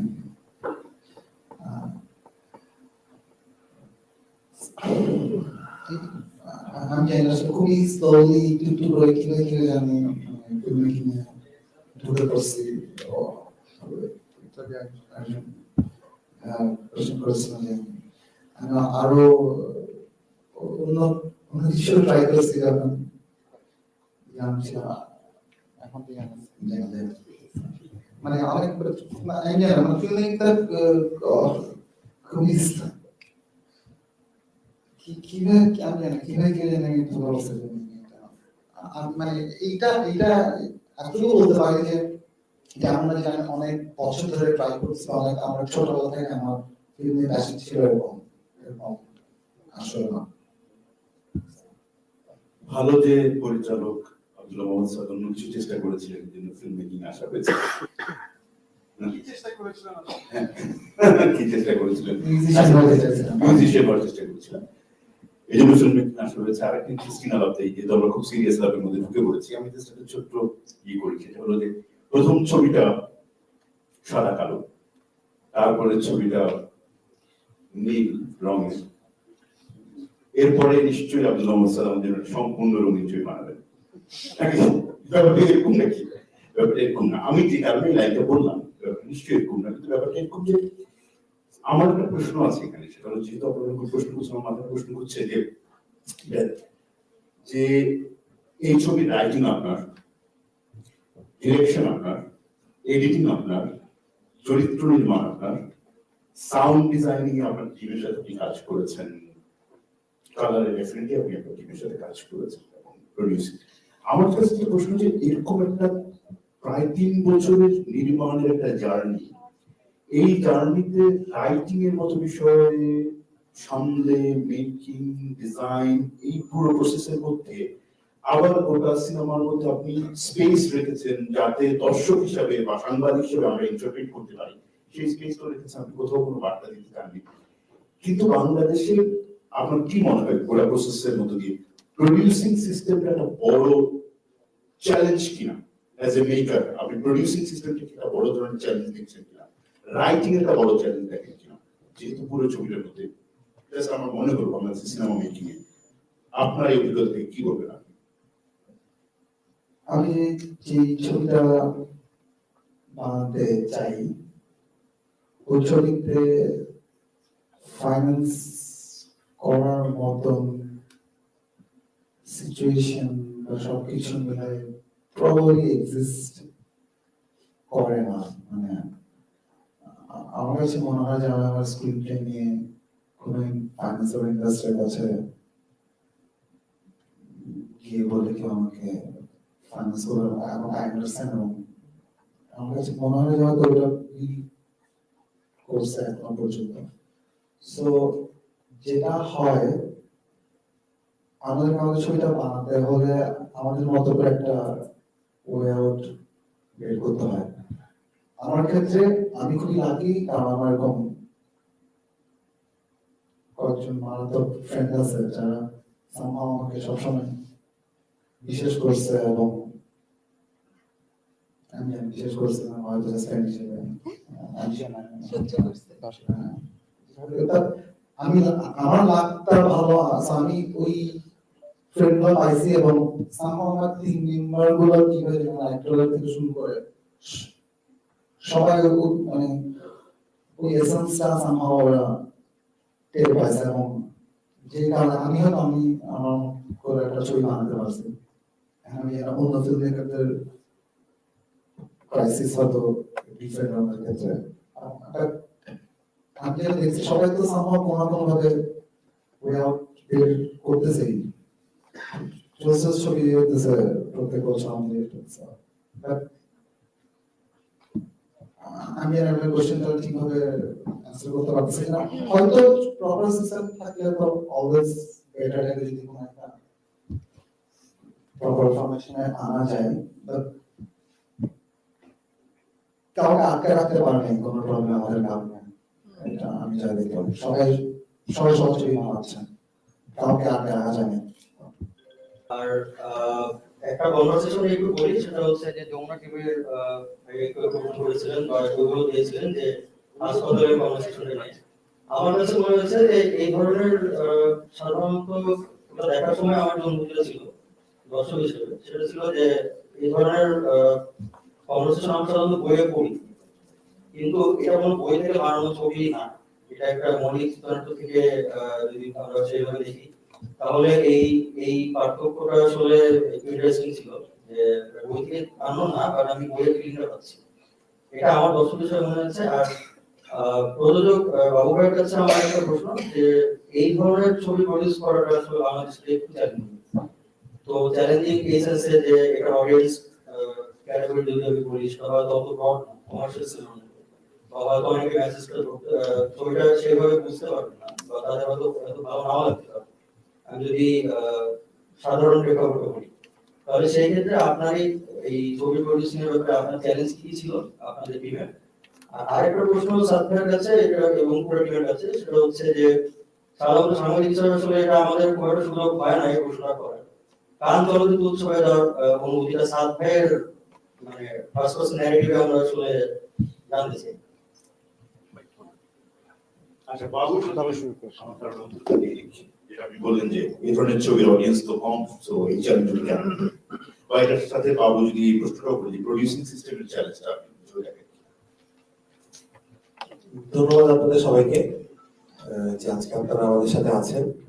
আর দ্বিতীয়ত হচ্ছে একটু আগে আরেকজন ভাই যে প্রশ্ন করেছিল আব্দুল রহমান স্যারকে যে ওনার যে এই যে জার্নির ক্ষেত্রে প্রডিউসিং এর জায়গা থেকে বা ফাইন্যান্সের জায়গা থেকে যে ওনার ফ্রেমটা বা এই প্রশ্ন এরকম টাইপের একটা, তো সেই জায়গা থেকে আমি বলবো যে আমরা যেমন সাবকে সাপোর্ট করেছি ঠিক তদ্রুপ সাদের কাছ থেকেও আমরা সেই ধরনের সাপোর্টও পেয়েছি এবং এটা সবার কাছ থেকে, যে আমাদের টিম মেম্বার যারা আছে, আমাদের আর্টিস্ট থেকে শুরু করে বাদরাপু, জার্মান, তারপর যে বর্ণ, জোপারি, তারপরে আমাদের যে cinematographer Tuhin, Tamizul, sound engineer যিনি আছেন আমাদের ভাই, তারপর আজকে আরেকজন আসলে কালার ইঞ্জিনিয়ার, কালারিস্ট কিন্ময়, এবং আমাদের ভিতরে আরো যে প্রডিউসার আছেন এখানে বসা, তার ভিতরে একজন যে প্রোডাকশন ডিজাইনার আলিয়াজ্জালুজ্জ্বল, ওর প্রোডাকশন ডিজাইনিংটাও ছিল সেই রকম যে একটা ছবি বানানোর জন্য কিন্তু একটা টোটাল প্ল্যান লাগে। সেই প্ল্যানিংটা কিন্তু আমরা আমাদের যে টিম মেম্বার যারা আছি, ইভেন ইচ এন্ড এভরিওয়ান, আমি এখানে কাউকে বাদ দিব না, প্রোডাকশন বয় থেকে শুরু করে এবং সবকিছু কিন্তু সাতকে ঘিরে আমরা সবকিছু সবাইকে মিলে এমন ভাবে করা যে জিনিসটা একটা কম্প্যাক্ট টিম ছিল। এই টিমের কারণে আজকে আমরা এই সফলতাগুলি অর্জন করতে পেরেছি এবং বিভিন্ন জায়গায় যেতে পেরেছি। আর ফাইন্যান্সিং এর যে ব্যাপারটা আপনারা বললেন আপনাদের জায়গা থেকে, যে আমরা বলবো হ্যাঁ আসলেই আমাদের বাংলাদেশে এখন যে অবস্থা, আমাদের বাংলা সিনেমার দর্শকদের এবং হল মালিকদের সব জায়গা থেকে আমি বলবো যে হ্যাঁ প্রডিউসিং একটা খুবই চ্যালেঞ্জের একটা বিষয়। কিন্তু আমি কার সাথে প্রডিউস করছি এটা সবচেয়ে বড় বিষয়। আমি কার সাথে কাজটা করছি, আমি কাদেরকে নিয়ে কাজটা করছি।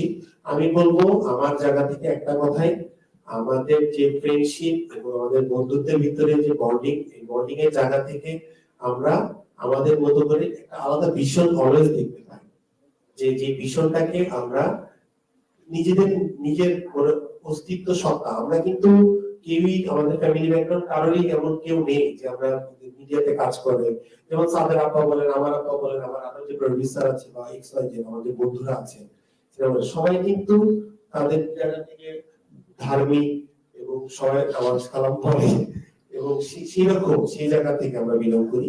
তো তারপরেও কিন্তু আমরা এটাকে আমাদের পেশা হিসেবে নিয়েছি এবং এই পেশাটাকে আমরা আমাদের বন্ডিং এর কারণে ঠিকঠাক মতো একটা জায়গায় পৌঁছে নিয়ে যেতে পেরেছি হয়তো আমি মনে করি, যে এই কারণে আজকেও একটা সুন্দর একটা গুড নিউজ পেলাম, যেটা এখানে বসে থেকে পেলাম। তো সেই জায়গাতেই শেষ করবো আর কি। এখানে আমাদের সামনে চরিত্রে জাইমা নেই, দুর্দান্ত অভিনয়। এই চরিত্র অভিনয় করেছেন বর্ণ, যিনি আছেন, এবং যিনি চরিত্র অভিনয় করেছেন জোবার, তিনি আছেন। আপনারা কি বলবেন, কিভাবে যুক্ত হলেন? সানরাইজ সাথে সিনেমার এক্সপেরিয়েন্স ভালো। ওকে ভাই। আর এর আগেও সিনেমায় আমার মনে হয় এর আগে কিছু ডিরেক্টরদের সাথে কাজ করেছি, কিন্তু এই সিনেমার এক্সপেরিয়েন্সটা অনেক ডিফারেন্ট। আমার ব্যক্তিগত অভিজ্ঞতা থেকে যেটা, মানে সাথে যখন আপনি ডিরেক্ট করেন, মানে উনি এক্স্যাক্টলি বলে দেন না, উনি একটু আগে যেটা বলছিলেন যে হিউম্যান নেচার বা যে দ্বিধা গুলো আমরা ব্যক্তিগত জায়গা থেকে ফেস করি, যে ডাউট, অলওয়েজ সেলফ ডাউট। তো আমার মনে হয় উনি আমাকে এমন রিয়েক্ট করেছেন যে উনি এটা ইম্পোজ করেনি, তা আমি নিজ থেকে এক্সপিরিয়েন্স করে সেটা আমি ফিল করেছি। তো এই জায়গা আমার স্বাধীনতাটা ছিল অ্যাক্টিং এর জায়গা থেকে আর কি। সেই ক্ষেত্রে বলবো যে আমার এক্সপিরিয়েন্স খুবই ভালো।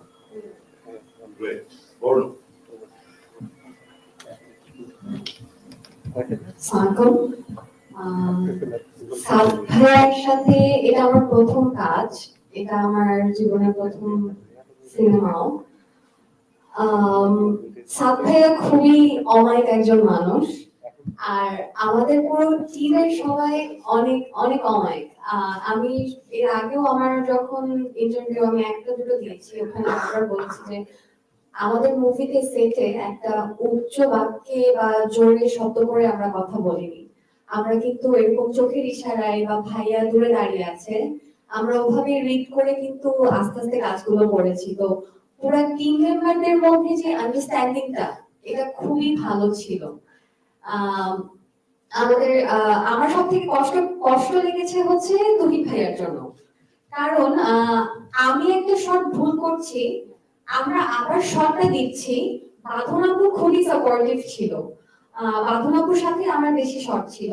তো আমি ভুল করছি, বাঁধন আপু ওকে, কিন্তু তুহিন ভাইয়া যে এত ভারী ক্যামেরাটা নিয়ে কাজ করেই যাচ্ছে অনবরত আমাদের সাথে, এটা সত্যি আমাকে আমি অ্যামেজড পুরো এই ব্যাপারটা নিয়ে।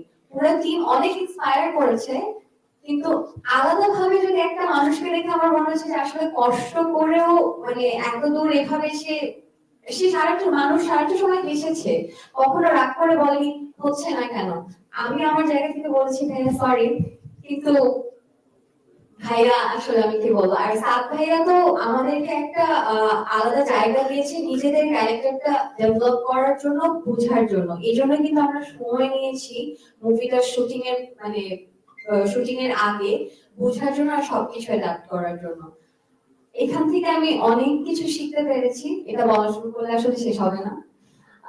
তো হ্যাঁ, এতটুকুই। Thank you. কিন্তু এই যে এনি চরিত্রটা আবারও শুরু করে আপনার কাছে জায়গা আমাদের আছেন, তাকেও একটু শুনি আমরা যে ক্যামেরা অপারেশনটা দেখেছি পুরো ছবিতে। সাদের সাথে কাজ করতে গিয়ে ক্যামেরা অপারেশনে আপনার মধ্যে এক্সপেরিয়েন্স আমরা শুনছিলাম, আপনার কি মনে হয়েছে এই ক্যামেরা প্ল্যানিং এই সিনেমার ফিল্ম? না, এটা তো কেন প্ল্যান করলেন? না, এটা তো আসলে এই প্রজেক্টের জন্য ওরকম কাজে আসলে রাখা হয়নি, কারণ এটা 7-8 বছর ধরে চলতেছে। তো যার কারণে মনে হচ্ছে ওইটা এটা ঠিক যে এটা 34 দিন করা লাগছে আর কি, একটু বেশি টাইম। আর কমার্শিয়াল হইলে আপনার একটু কম, 3 দিন 4 দিনের মধ্যে শেষ হয়ে যায়। সেই জায়গা থেকে যদি বলি যে এটা একটু টাইম বেশি লাগছে। 34 দিন খাড়ে প্রতিদিনই ক্যামেরা? জি, প্রতিদিনই ক্যামেরা, কি প্রতিদিনই মুভমেন্টের উপরে খাড়ে আপনি ফিল্মে যা দেখছেন পুরোটাই মুভমেন্ট এবং টিপলেন্স। আমরা যখন শুট করতাম তোমার কেমন লাগতো? মনে হইতো যে আসলে বিশেষ করে সামিবাই নাই, সামিবাইকে ভাবছিলাম একদিন ক্যামেরা মারবো। আমি লিটারালি এটা ভাবতাম যে কোন দিন জানি তুমি আমাদের দিকে ক্যামেরাটা জাস্ট ছুড়ে দিয়ে বলবে আমি আমার থেকে সমস্যা আমি দেখতাম আমার ক্যামেরা রাখার পর রাজনের দিকে তাকাতাম, আমার ফোকাস করে। ও তো ধরেন আমি কোন দিকে যাচ্ছ জানি না, ওর মুভ করতেছে আমার সাথে, হঠাৎ করে যখন দেখি রাজন আরেকটা দিতে হবে, রাজন ঘুরে আবার আমার দিকে তাকায়। Very challenging. আর অমায়িক ডিরেক্টরের কথা অন্যরা যেভাবে বললেন, তো আমার সব কথা তো এখানে ভুল মনে হবে। অমায়িক ডিরেক্টরের কথা, অমায়িক ডিরেক্টর এটা সত্যি তার সেটে কোনো শব্দ হয় না, বাট সে সবাইকে কিভাবে কাজ করাতে পারে তার সেই ক্যাপাবিলিটি আছে যে আমাদের সবাইকে সে হিপনোটাইজ করে ফেলেছিল। তো আমরা ঘন্টার পর ঘন্টা অ্যাডিসিং করতেছি, আমরা কেউ কিছু বলতেছি না, পুরো স্টেজের সবাই চুপ, আমরা সমানে করে যাচ্ছি, তুমি সমানে ক্যামেরা নিয়ে দৌড়াচ্ছে, বাট আমাদের কারোর কোনো কথা নাই, কারণ আমাদের ডিরেক্টরের কোনো কিছু ভালো লাগে না। আমরা যে হতাশাতে যে কতদিন আমাদের দিন গেছে, এবং আমি তো এভরিডে আমার না একদিন পর পর আমি ডিসিশন নিতাম যে আমি সেট থেকে চলে যাবো, আমি আর কাজ করবো না, কারণ কিছু হচ্ছে না। তো ওই জায়গা থেকে মানে আমাদেরকে ওই জায়গায় নিয়ে সে কাজটা করিয়েছে। আমার সব কথা তো ভুল প্রমাণ করে দিলা অ্যানিয়ার মিমি। হ্যাঁ দেখো অ্যানিয়ার মিমি এমন অমায়িক ডিরেক্টরের বর্ণনা দিল। ঠিক আছে আমরা তো কার কাছে ছিলাম। ওকে এবার যদি বর্ণ হ্যাঁ বর্ণ কাছে যাবো তবে একটু করে বর্ণ এবং আধুনিক আপনি কাস্টিং ডিরেক্টর হিসেবে খুঁজে পেলেন যদি একটু বলেন। আপনি নিজের অভিযোগ অভিনয় করেছেন এবং কাস্টিং ডিরেক্টর ছিলেন ছবি নিজের কাস্টিং নিজে করেছেন হ্যাঁ নিজে করছে তো মনে হয় একটা কাস্টিং ডিরেক্টর করেছেন দ্যাট ইজ রনি। ওকে প্রথমত সবাইকে ধন্যবাদ, অনেকক্ষণ ধরে আমাদের কথা ধৈর্য নিয়ে শুনছেন। আমার প্রথম প্রশ্ন যেটা ছিল হচ্ছে এনিকে এবং রেহানাকে কিভাবে খুঁজে পাওয়া হয়েছে। ওই যে আমরা অনেকদিন ধরে কাজ করি, ভাইয়ারা ফ্রেন্ডরা অনেকদিন ধরে কাজ করেন, ওনাদের মধ্যে একটা আন্ডারস্ট্যান্ডিং ছিল। এই ফিল্মটা শুরু হওয়ার আগে ভাইয়ের সাথে আমার কাজের এক্সপিরিয়েন্স ছিল 3.5 বছরের মতো। আমি আমার জায়গা থেকে চেষ্টা করেছি ভাইকে বোঝার, ভাইয়া বুঝেছে যে আমি আসলে আমি কিভাবে ভাবি। তো আমার কাছে এই চরিত্রটা নিয়ে প্রথম থেকে অনেক বেশি ইনফরমেশন কখনই আসেনি। তো আমি প্রিমিয়াম কার্ড হোল্ডার হওয়ার আগে আমার কাছে আসলে কয়েকটা ইনফরমেশন এসেছিল, লাইক রেহানা দেখতে এমন হতে পারে, এই ধরনের কাপড় পরতে পারে, কয়েকটা ইমেজ এসেছিল। সো ওগুলোকে বেস করে আমি আমার চারপাশে খোঁজা শুরু করি।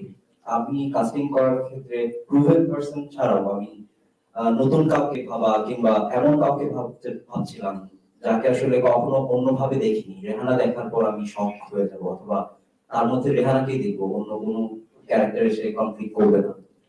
সো ওরকম জায়গা থেকে ইনস্টাগ্রামে আসলে আজমের হক পাথনকে দেখতে না চাইলেও দেখতে হচ্ছিল সেই সময়। বারবার একটার পর একটা ছবি পোস্ট হতো। সো ওখান থেকে কিভাবে জানি একটা ছবি দেখে আমার কাছে মনে হয়েছে যে এই পার্সনটাকে এই অ্যাটায়ারটাতে হয়তো মানাবে। এই একটা জায়গা থেকে এবং পার্সোনাল লাইফের নিউজ গুলো দেখে হয়তো আমি একটু সাজেস্ট করেছি যে আজমেরি হক পাথন হয়তো বা রেহানা হতে পারে। এই জায়গা থেকে সাজেশন শুরু হয়, বাকি কথাগুলো তো বলেছে। আমাদের আসলে একটু উল্টো ছিল। অ্যানির জন্য আমরা আসলে একটু লং হেয়ার আর মিমির জন্য একটু শর্ট হেয়ার এভাবে ভাবছিলাম, কিন্তু অ্যানি চরিত্রটা আসলে কে ক্যারি করতে পারে এই চরিত্র নিয়ে আমার মধ্যে কিছুটা কনফিউশন ছিল। আমরা বেশ অনেকজনকে ট্রাই করছিলাম, হচ্ছিল না, অ্যাকুরেট জিনিসটা পাচ্ছিলাম না। কারণ এই ক্যারেক্টারটা এমন, এটা এমন একটা ফাইন লাইনের মধ্যে এই ক্যারেক্টারটার প্রেজেন্সের কারণে, ফার্স্ট অ্যাপিয়ারেন্সের কারণে হয়তোবা আমাদের গল্পের অনেক কিছু অন্যদিকে মোড় নিতে পারতো, আমার পার্সোনালি মনে হয়। সো এরপর দেখা থেকে একদিন অন্য একটা অফিসে কাজ করার সময় আমি বড় একটা অসুস্থ টাইপের একটা ছবি খুঁজে পাই। ওই ছবিটা আমি ভাইয়াকে দিয়ে হচ্ছে যে অনেক ছবি পাঠাইছি, হবে না, এটাও পাঠাই। সো ওই ছবিটা পাঠানোর পর ভাইয়া পছন্দ করে, এন্ড দেন আমি আসলে বড়র সাথে মিট করতে যাই। যে ছবি দেখে গিয়েছি তার বিপরীত, অনেক ওয়েট গেইন করা এবং চুলটা আরো 4-5 ইঞ্চি ছোট। সো এরপর আমি আমার কাছে প্রথম প্রশ্ন ছিল আপনার হেয়ারের গ্রোথ কেমন, কজ আমার শুটিং 2-3 মাস পরে। তো ওই জায়গা থেকে কনভিন্স হয়ে আমি আসলে ফার্স্ট স্ক্রিন টেস্ট যেটা অডিশন যেটা এর সাথে করি, এন্ড দেন আমার কাছে মনে হয়েছে যে কি ওই ভাইয়া যে কথাটা বললেন যে একটা সময় কি আমরা ফিল করছিলাম যে এটাই এনি, এটাই রুবি, এটাই রেহানা। আব্দুল মোহাম্মদ সাদ, আমরা আপনাদের কোনো যদি প্রশ্ন না থাকে স্যারের ক্লোজিং নোটটা নেব। কিছু প্রশ্ন আছে? অনেক অভিনন্দন, একটা ভালো ছবি দেখলাম। আমি গতকাল পুরো ছবিটা দেখেছি এবং আমি সবসময় বলি আমরা যখন কোনো মুভি দেখতে বসি, সেই আগের দিনের রাজারের গল্পের মধ্যে আমরা শুরু করি, অনেক ক্রাইসিস চলতে থাকে মাঝখানে, তারপর শেষে অতঃপর তারা সুখে শান্তিতে বসবাস করে থাকবে, তাই। কিন্তু আপনার মুভিটা ওরকম ছিল না। আমার কাছে মনে হচ্ছে এটা শেষ হয়নি, আরো কিছু জানতে যাই, দেখতে যাই। রেহানা জয়ী হয়েছে, রেহানা সাইকো যেভাবে ওর বলে লেখা ছিল, ব্যাপারটা না আরো অন্য কিছু লেখা থাকবে এরকম কিছু আশা করেছিলাম, বা তার বেবিকে নিয়ে ক্রাইসিস সেটা থেকে সে উঠে আসবে এরকম। কিন্তু আমার কাছে মনে হচ্ছে আপনি বাস্তবতা তুলে ধরতে পেরেছেন। সবকিছু মিলে অনেক ভালো একটা চেষ্টা ছিল এবং আমাদের টিমের কাছ থেকে এখন সম্মান জানাই আসলে একজন ভালো পরিচালক যে তার সাথে যারা কাজ করে তাদের মেধার উপরে আস্থা রাখে তাদেরকে তাদের মতো করে কাজ করার স্বাধীনতাটা দেয় এই সম্মানটুকু একজন পরিচালক দেয় মানে হচ্ছে কাজটা অবশ্যই যে ভালো হয় সেটার প্রমাণ আমরা পেয়েছি এবং সেটার মাধ্যমে আমরা বিশ্ববিদ্যালয়ে আবার অনেক কিছু জানতে পেরেছি আমি শুধু এটুকু জানতে চাই তরুণ পরিচালক স্যারের কাছে একজন তরুণ দর্শক হিসেবে আপনার ছবি আপনার কেমন লেগেছে এবং সেখানে দেখে আপনার কি মনে হয়েছে কিনা এই জায়গাগুলো একটু এখানে আরেকটু ভালো করা যেত যেমন আমি একজন রিপোর্টার হিসেবে যখন স্ক্রিপ্ট লিখি আমি সাজিদা সিলেক্টিভ নিউজের রিপোর্টার তখন আমার কিন্তু প্রতিবার স্ক্রিপ্টে লেখার সময় বা আবার দেখার সময় দুটা তিনটা ওয়ার্ড ফেলে দিই দুটা তিনটা ওয়ার্ড যোগ করি আর একটু বেটার করা আগাছা ছাড়াই তারপর যেরকম মনে হয়েছে মুভিটা দেখে যে আমার এখানে আরেকটু আগাছা ছাড়াই করতে পারতাম একটু বেটার করতে পারতাম নিজের অতিরিক্ত কোনো জায়গা আছে কিনা বা একটু বেটার করা যেত কিনা মনে হয়েছে কিনা সেগুলো দেখার সময় বিশেষ করে গান উৎসব অনেক প্রশংসিত হচ্ছে এবং আমরা সবাই এতটা proud thank you thank you so much অনেক অনেক অনেক কিছু বলা শুরু করলে আমার অনেক ডিসিশন আমার কাছে মনে আছে আমি আরো বেটার ডিসিশন নিতে পারতাম আপনি যেটা বললেন আপনি যে এক্সপিরিয়েন্স দিয়ে আপনি অনেকেই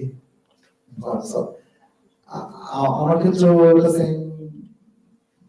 সেম সিচুয়েশন আমিও প্রায় 1.5 বছর 1 বছর বেশি আমি ছবিটা এডিট করছি কন্টিনিউয়াসলি আমি ট্রাই করছি আমার বেস্ট ভার্সনটা প্রেজেন্ট করতে আর একটু ঠিক হতে পারতো এটা আর একটু অন্যরকম হয়তো আরো ভালো হতো এটা আসলে এই আফসোসের শেষ আসলে হবে না আমার জায়গা থেকে কারণ আমার টিম ওয়াইজ যদি অন্য সবাই মানে ওরা কি করছে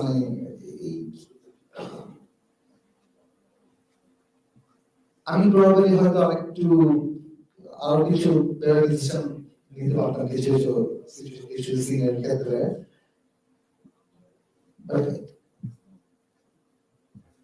ওভারঅল আমি পার্সোনালি আমার টিমের কাজ আমি খুবই হ্যাপি এবং খুবই খুবই খুবই প্রাউড আপনি যেটা বলেন অবজেক্টিভ যদি কিছু থাকে সেটা হচ্ছে আমার কি নিজের কিছু পার্সোনাল চয়েস আমার কাছে মনে হয় আমি সিটার ব্লকিং একটু ডিফারেন্ট হতে পারতো এটা পেসিং হয়তো একটু স্লো হবে একটু ফাস্টার হতে পারতো সো এরকম অনেক চিন্তা ভাবনা অবশ্যই অবশ্যই অবশ্যই আমি এটা এটা আসলে হট করতে থাকে এটা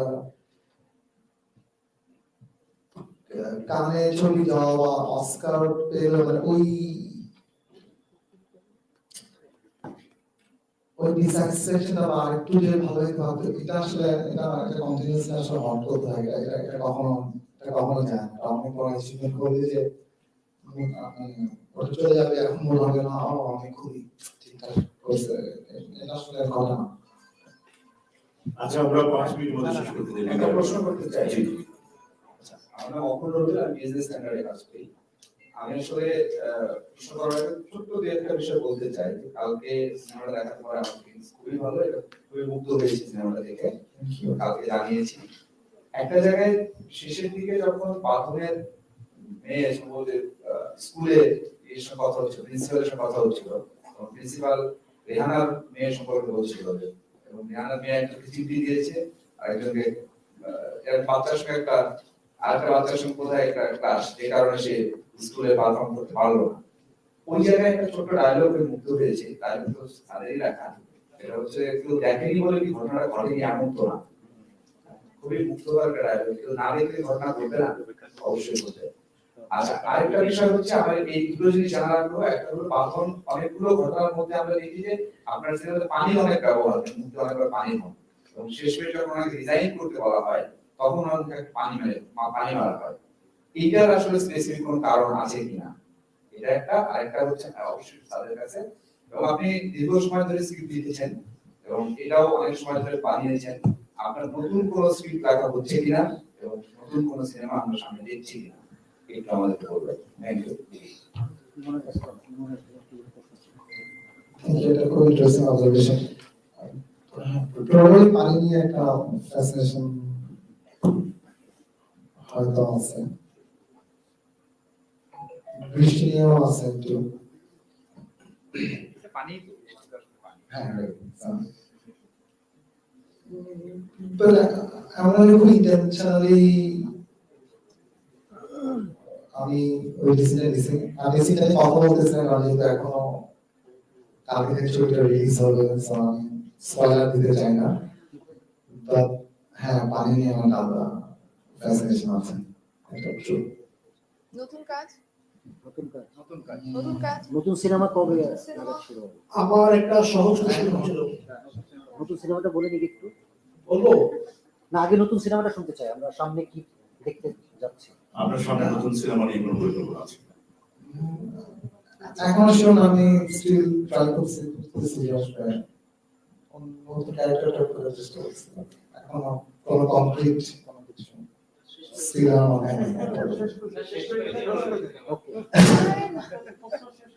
আর কিছু আমার দুটো সহজ প্রশ্ন ছিল আপনারা সবাই অনেক টেকনিক্যাল কঠিন প্রশ্ন করছেন আমার দুটো সহজ প্রশ্ন ছিল এক নম্বর প্রশ্ন হচ্ছে যে আব্দুল্লাহ মোহাম্মদ সাদ তো পরিচালকের আগে দর্শক ছিলেন নিশ্চয়ই রাজ্জাক শাহবাগ সিনেমা দেখছেন মান্না সালমান শাহ সিনেমাও দেখছেন আমার খুব জানতে ইচ্ছে করতেছে যে আমি বোধ করি যে কালকে সম্ভবত আপনার পাবলিক পরীক্ষা শুরু হচ্ছে আর কি কেমন প্রত্যাশা করেন দর্শকদের কাছ থেকে কেমন প্রতিক্রিয়া প্রত্যাশা করেন এটা সহজ প্রশ্ন না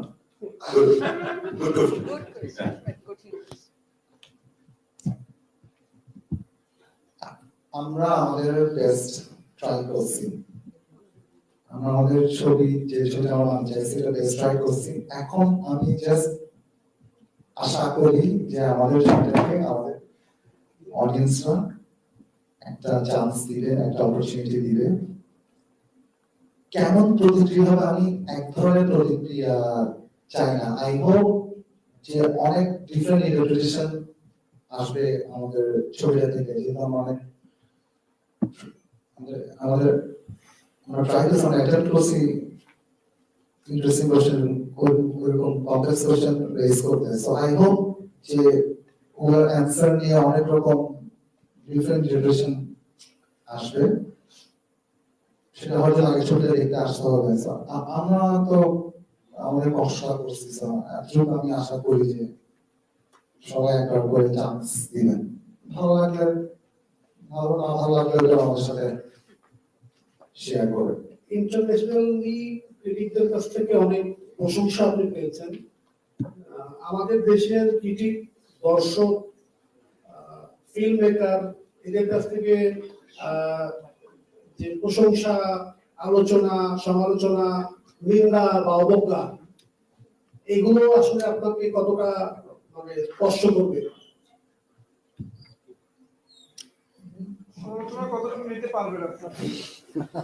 নিশ্চয় রেসপন্স মানে ইন্টারন্যাশনাল ন্যাশনাল রেসপন্স তো রেসপন্স হিউম্যান রেসপন্স কেউ যদি বলে ছবি দেখে ভালো লাগছে না তো ভালো লাগবে আর যদি বলে খারাপ লাগছে ডেফিনেটলি একটু খারাপ লাগবে বাট আমি স্টিল জিজ্ঞেস করবো কেমন কি পয়েন্টে বা কোন কোন জায়গায় খারাপ লাগবে যে সে যদি কেউ বলে ছবি দেখে খারাপ লাগছে এটা অস্বীকার করার কোনো আপনি তো সাইবার স্পেসে নাই ফেসবুকে নাই কিন্তু দেখলাম যে ফারুক থেকে শুরু করে বড় বড় যারা ডিরেক্টর আছেন আমাদের দেশে এখন ইয়াং এবং আরো ডিরেক্টর তারা সবাই আপনাকে ফেসবুকে নেই বলে মেনশন করতে পারছে না কিন্তু সবাই অভিনন্দন জানাচ্ছে এই খবরটাকে আপনি জানেন কিনা বা জানলে আপনার কেমন লাগছে ফেসবুকের কথা জানি না বাট এমনি তো ফ্রেন্ডদের কাছে বা ইমেলের কাছে শুনেছি যে সবাই অনেক অ্যাপ্রিশিয়েট করছে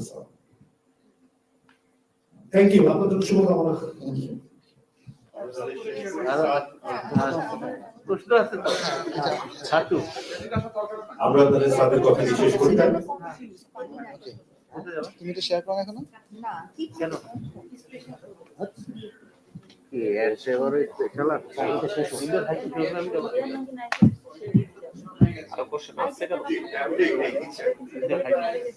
হ্যাঁ হ্যাঁ Oh, actual nationality?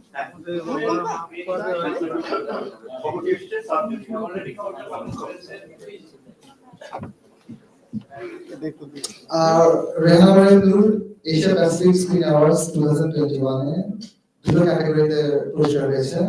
একটি হচ্ছে Best Actress, Best Performance by an Actress, Afrina Patel. Congratulations. আর এটা হচ্ছে jury grand prize, the joint winners, Rehana মনিরের সাথে আপনার ছবিও আছে, joint winners. Thank you so much. বাঁধনেরটা জানতে চাই। না তুমি আগে। আচ্ছা, আমি তো আসলে এই ঘটনাটা আরো আগে জানি। তো আমি অনেক নিউজ চেপে রাখতে রাখতে এক ধরনের এমন মানে প্রসেসের ভেতরে চলে গেছি আমি, যে নিউজ পরে প্রকাশ করার পর কিভাবে এক্সপ্রেস করবো বুঝি না। কিন্তু আজকে যেটা হয়েছে, আমি একটা ভিডিও বাইট আগে দিয়ে দিয়েছিলাম, ভেবেছিলাম যে আমরা লাইভ জয়েন করতে পারবো না। তো আমাকে মেইল করে জানানো হয়েছে যে আজকে যাতে আমি লাইভ জয়েন করি। তো আমি জিজ্ঞেস করেছি আমি চাই কিনা। তো আমি তো অবশ্যই চাই, আমি পারলে ওখানে যে অ্যাওয়ার্ডটা নিতে মানে চাই আসলে, কারণ এই সুযোগ আমার জীবনে আর কখনো আসবে বলে আমি মনে করি না।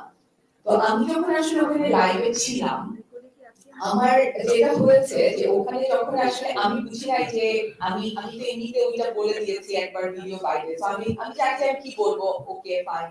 বাট যখন আসলে ওখানে এরকম বড় বড় অ্যাক্ট্রেসদের সাথে আমার নাম আসছে, ছবি আসছে এবং সবাই ক্ল্যাপ করছে আমার কথা শুনে, আমি জানি না মানে আমার মনে হচ্ছে ওখানে আছি। আর ভীষণ ভালো লাগছে। তবে আমি এটা বারবার বলেছি, আমি এখনো বলছি, এটা আমি যদি কখনো পাগল না হয়ে যাই, মানে আমার মাথার সমস্যা না হয়, তখন হয়তো আমি বলতে পারি যে এটা সত্যি না। যে কথাটা আমি আগে বলেছি, আমি এখন আজকেও বলতে চাই, আমি যে অ্যাওয়ার্ডটা পেয়েছি আমার অ্যাক্টিং এর জন্য, এটা আমার এখানে কোনো মানে কৃতিত্ব নাই অ্যাক্টিং এর ক্ষেত্রে। আমার কৃতিত্ব শুধু আমার পরিশ্রম এবং আমার বিশ্বাসের উপর, আর কিছুর সাথে আসলে আমি নাই, কারণ আমি কিছু পারি না। তো এটার পুরো ক্রেডিট আব্দুল্লাহ মোহাম্মদ সাদের এবং আমার পুরো টিমের সাপোর্ট, কারণ এখানে সবাই অনেক আমাকে সাপোর্ট করেছে। আর আব্দুল্লাহ মোহাম্মদ সাদ তিলে তিলে রেহানাকে গড়ে তুলেছে এবং আমাকে টলারেট করেছে। এটা সবচাইতে ইম্পর্টেন্ট। আমাকে 2-2.5 বছর সহ্য করা, এটা মানে ইম্পসিবল। যারা আমাকে চেনেন তারা জানেন। তো সব মিলে আমি অনেক গ্রেটফুল। আমি তো ওদের এই সাইডে চলে আসছি, আমার পরিচিত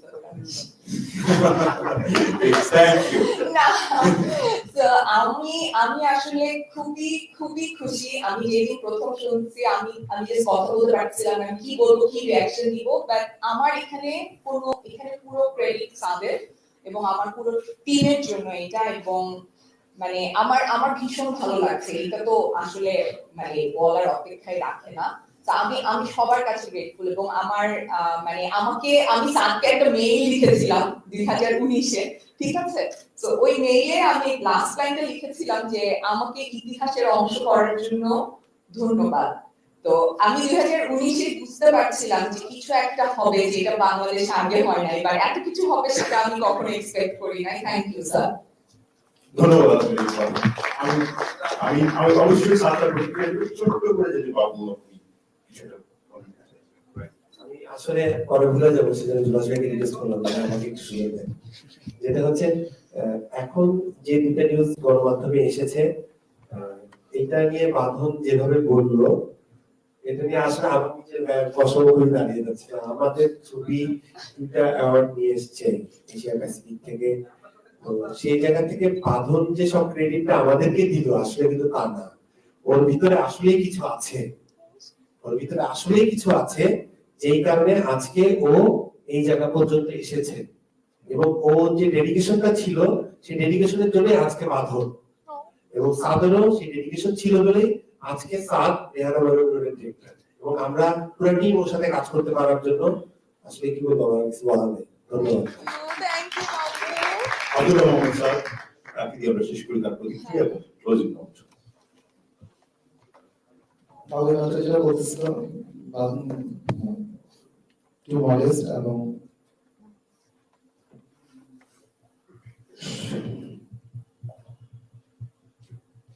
আমি কলকাতা যেটা বলছিলাম প্রেস শোতে, যে আমি খুবই লাকি। আমি মানুষগুলোকে পাইছিলাম আমার জার্নিতে, যারা আমাকে বিশ্বাস করছে এবং ওদের এই রিলেন্টলেস এফোর্টের কারণে আসলে ছবিটা এখানে আসছে। এবং যখন আপনাকে কেউ বিশ্বাস করে তো ওটা খুব ন্যাচারালি একটা রেসপন্সিবিলিটি ক্রিয়েট করে, রাইট? সো আমি গ্ল্যাড যে ওদের এই হার্ডওয়ার্ক, এই বিশ্বাস, এই কমিটমেন্টটা somehow কোনো না কোনো ফর্মে আমি এটাকে ওদেরকে ফিরে দিতে পারতেছি। সো এটা আমার জন্য এটাই আমার বিগেস্ট অ্যাচিভমেন্ট, ওই ট্রাস্টটাকে ক্যারি করতে পারা।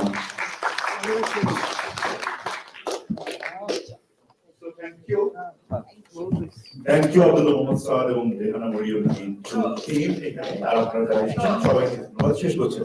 থ্যাংক ইউ জুনাস ভাই।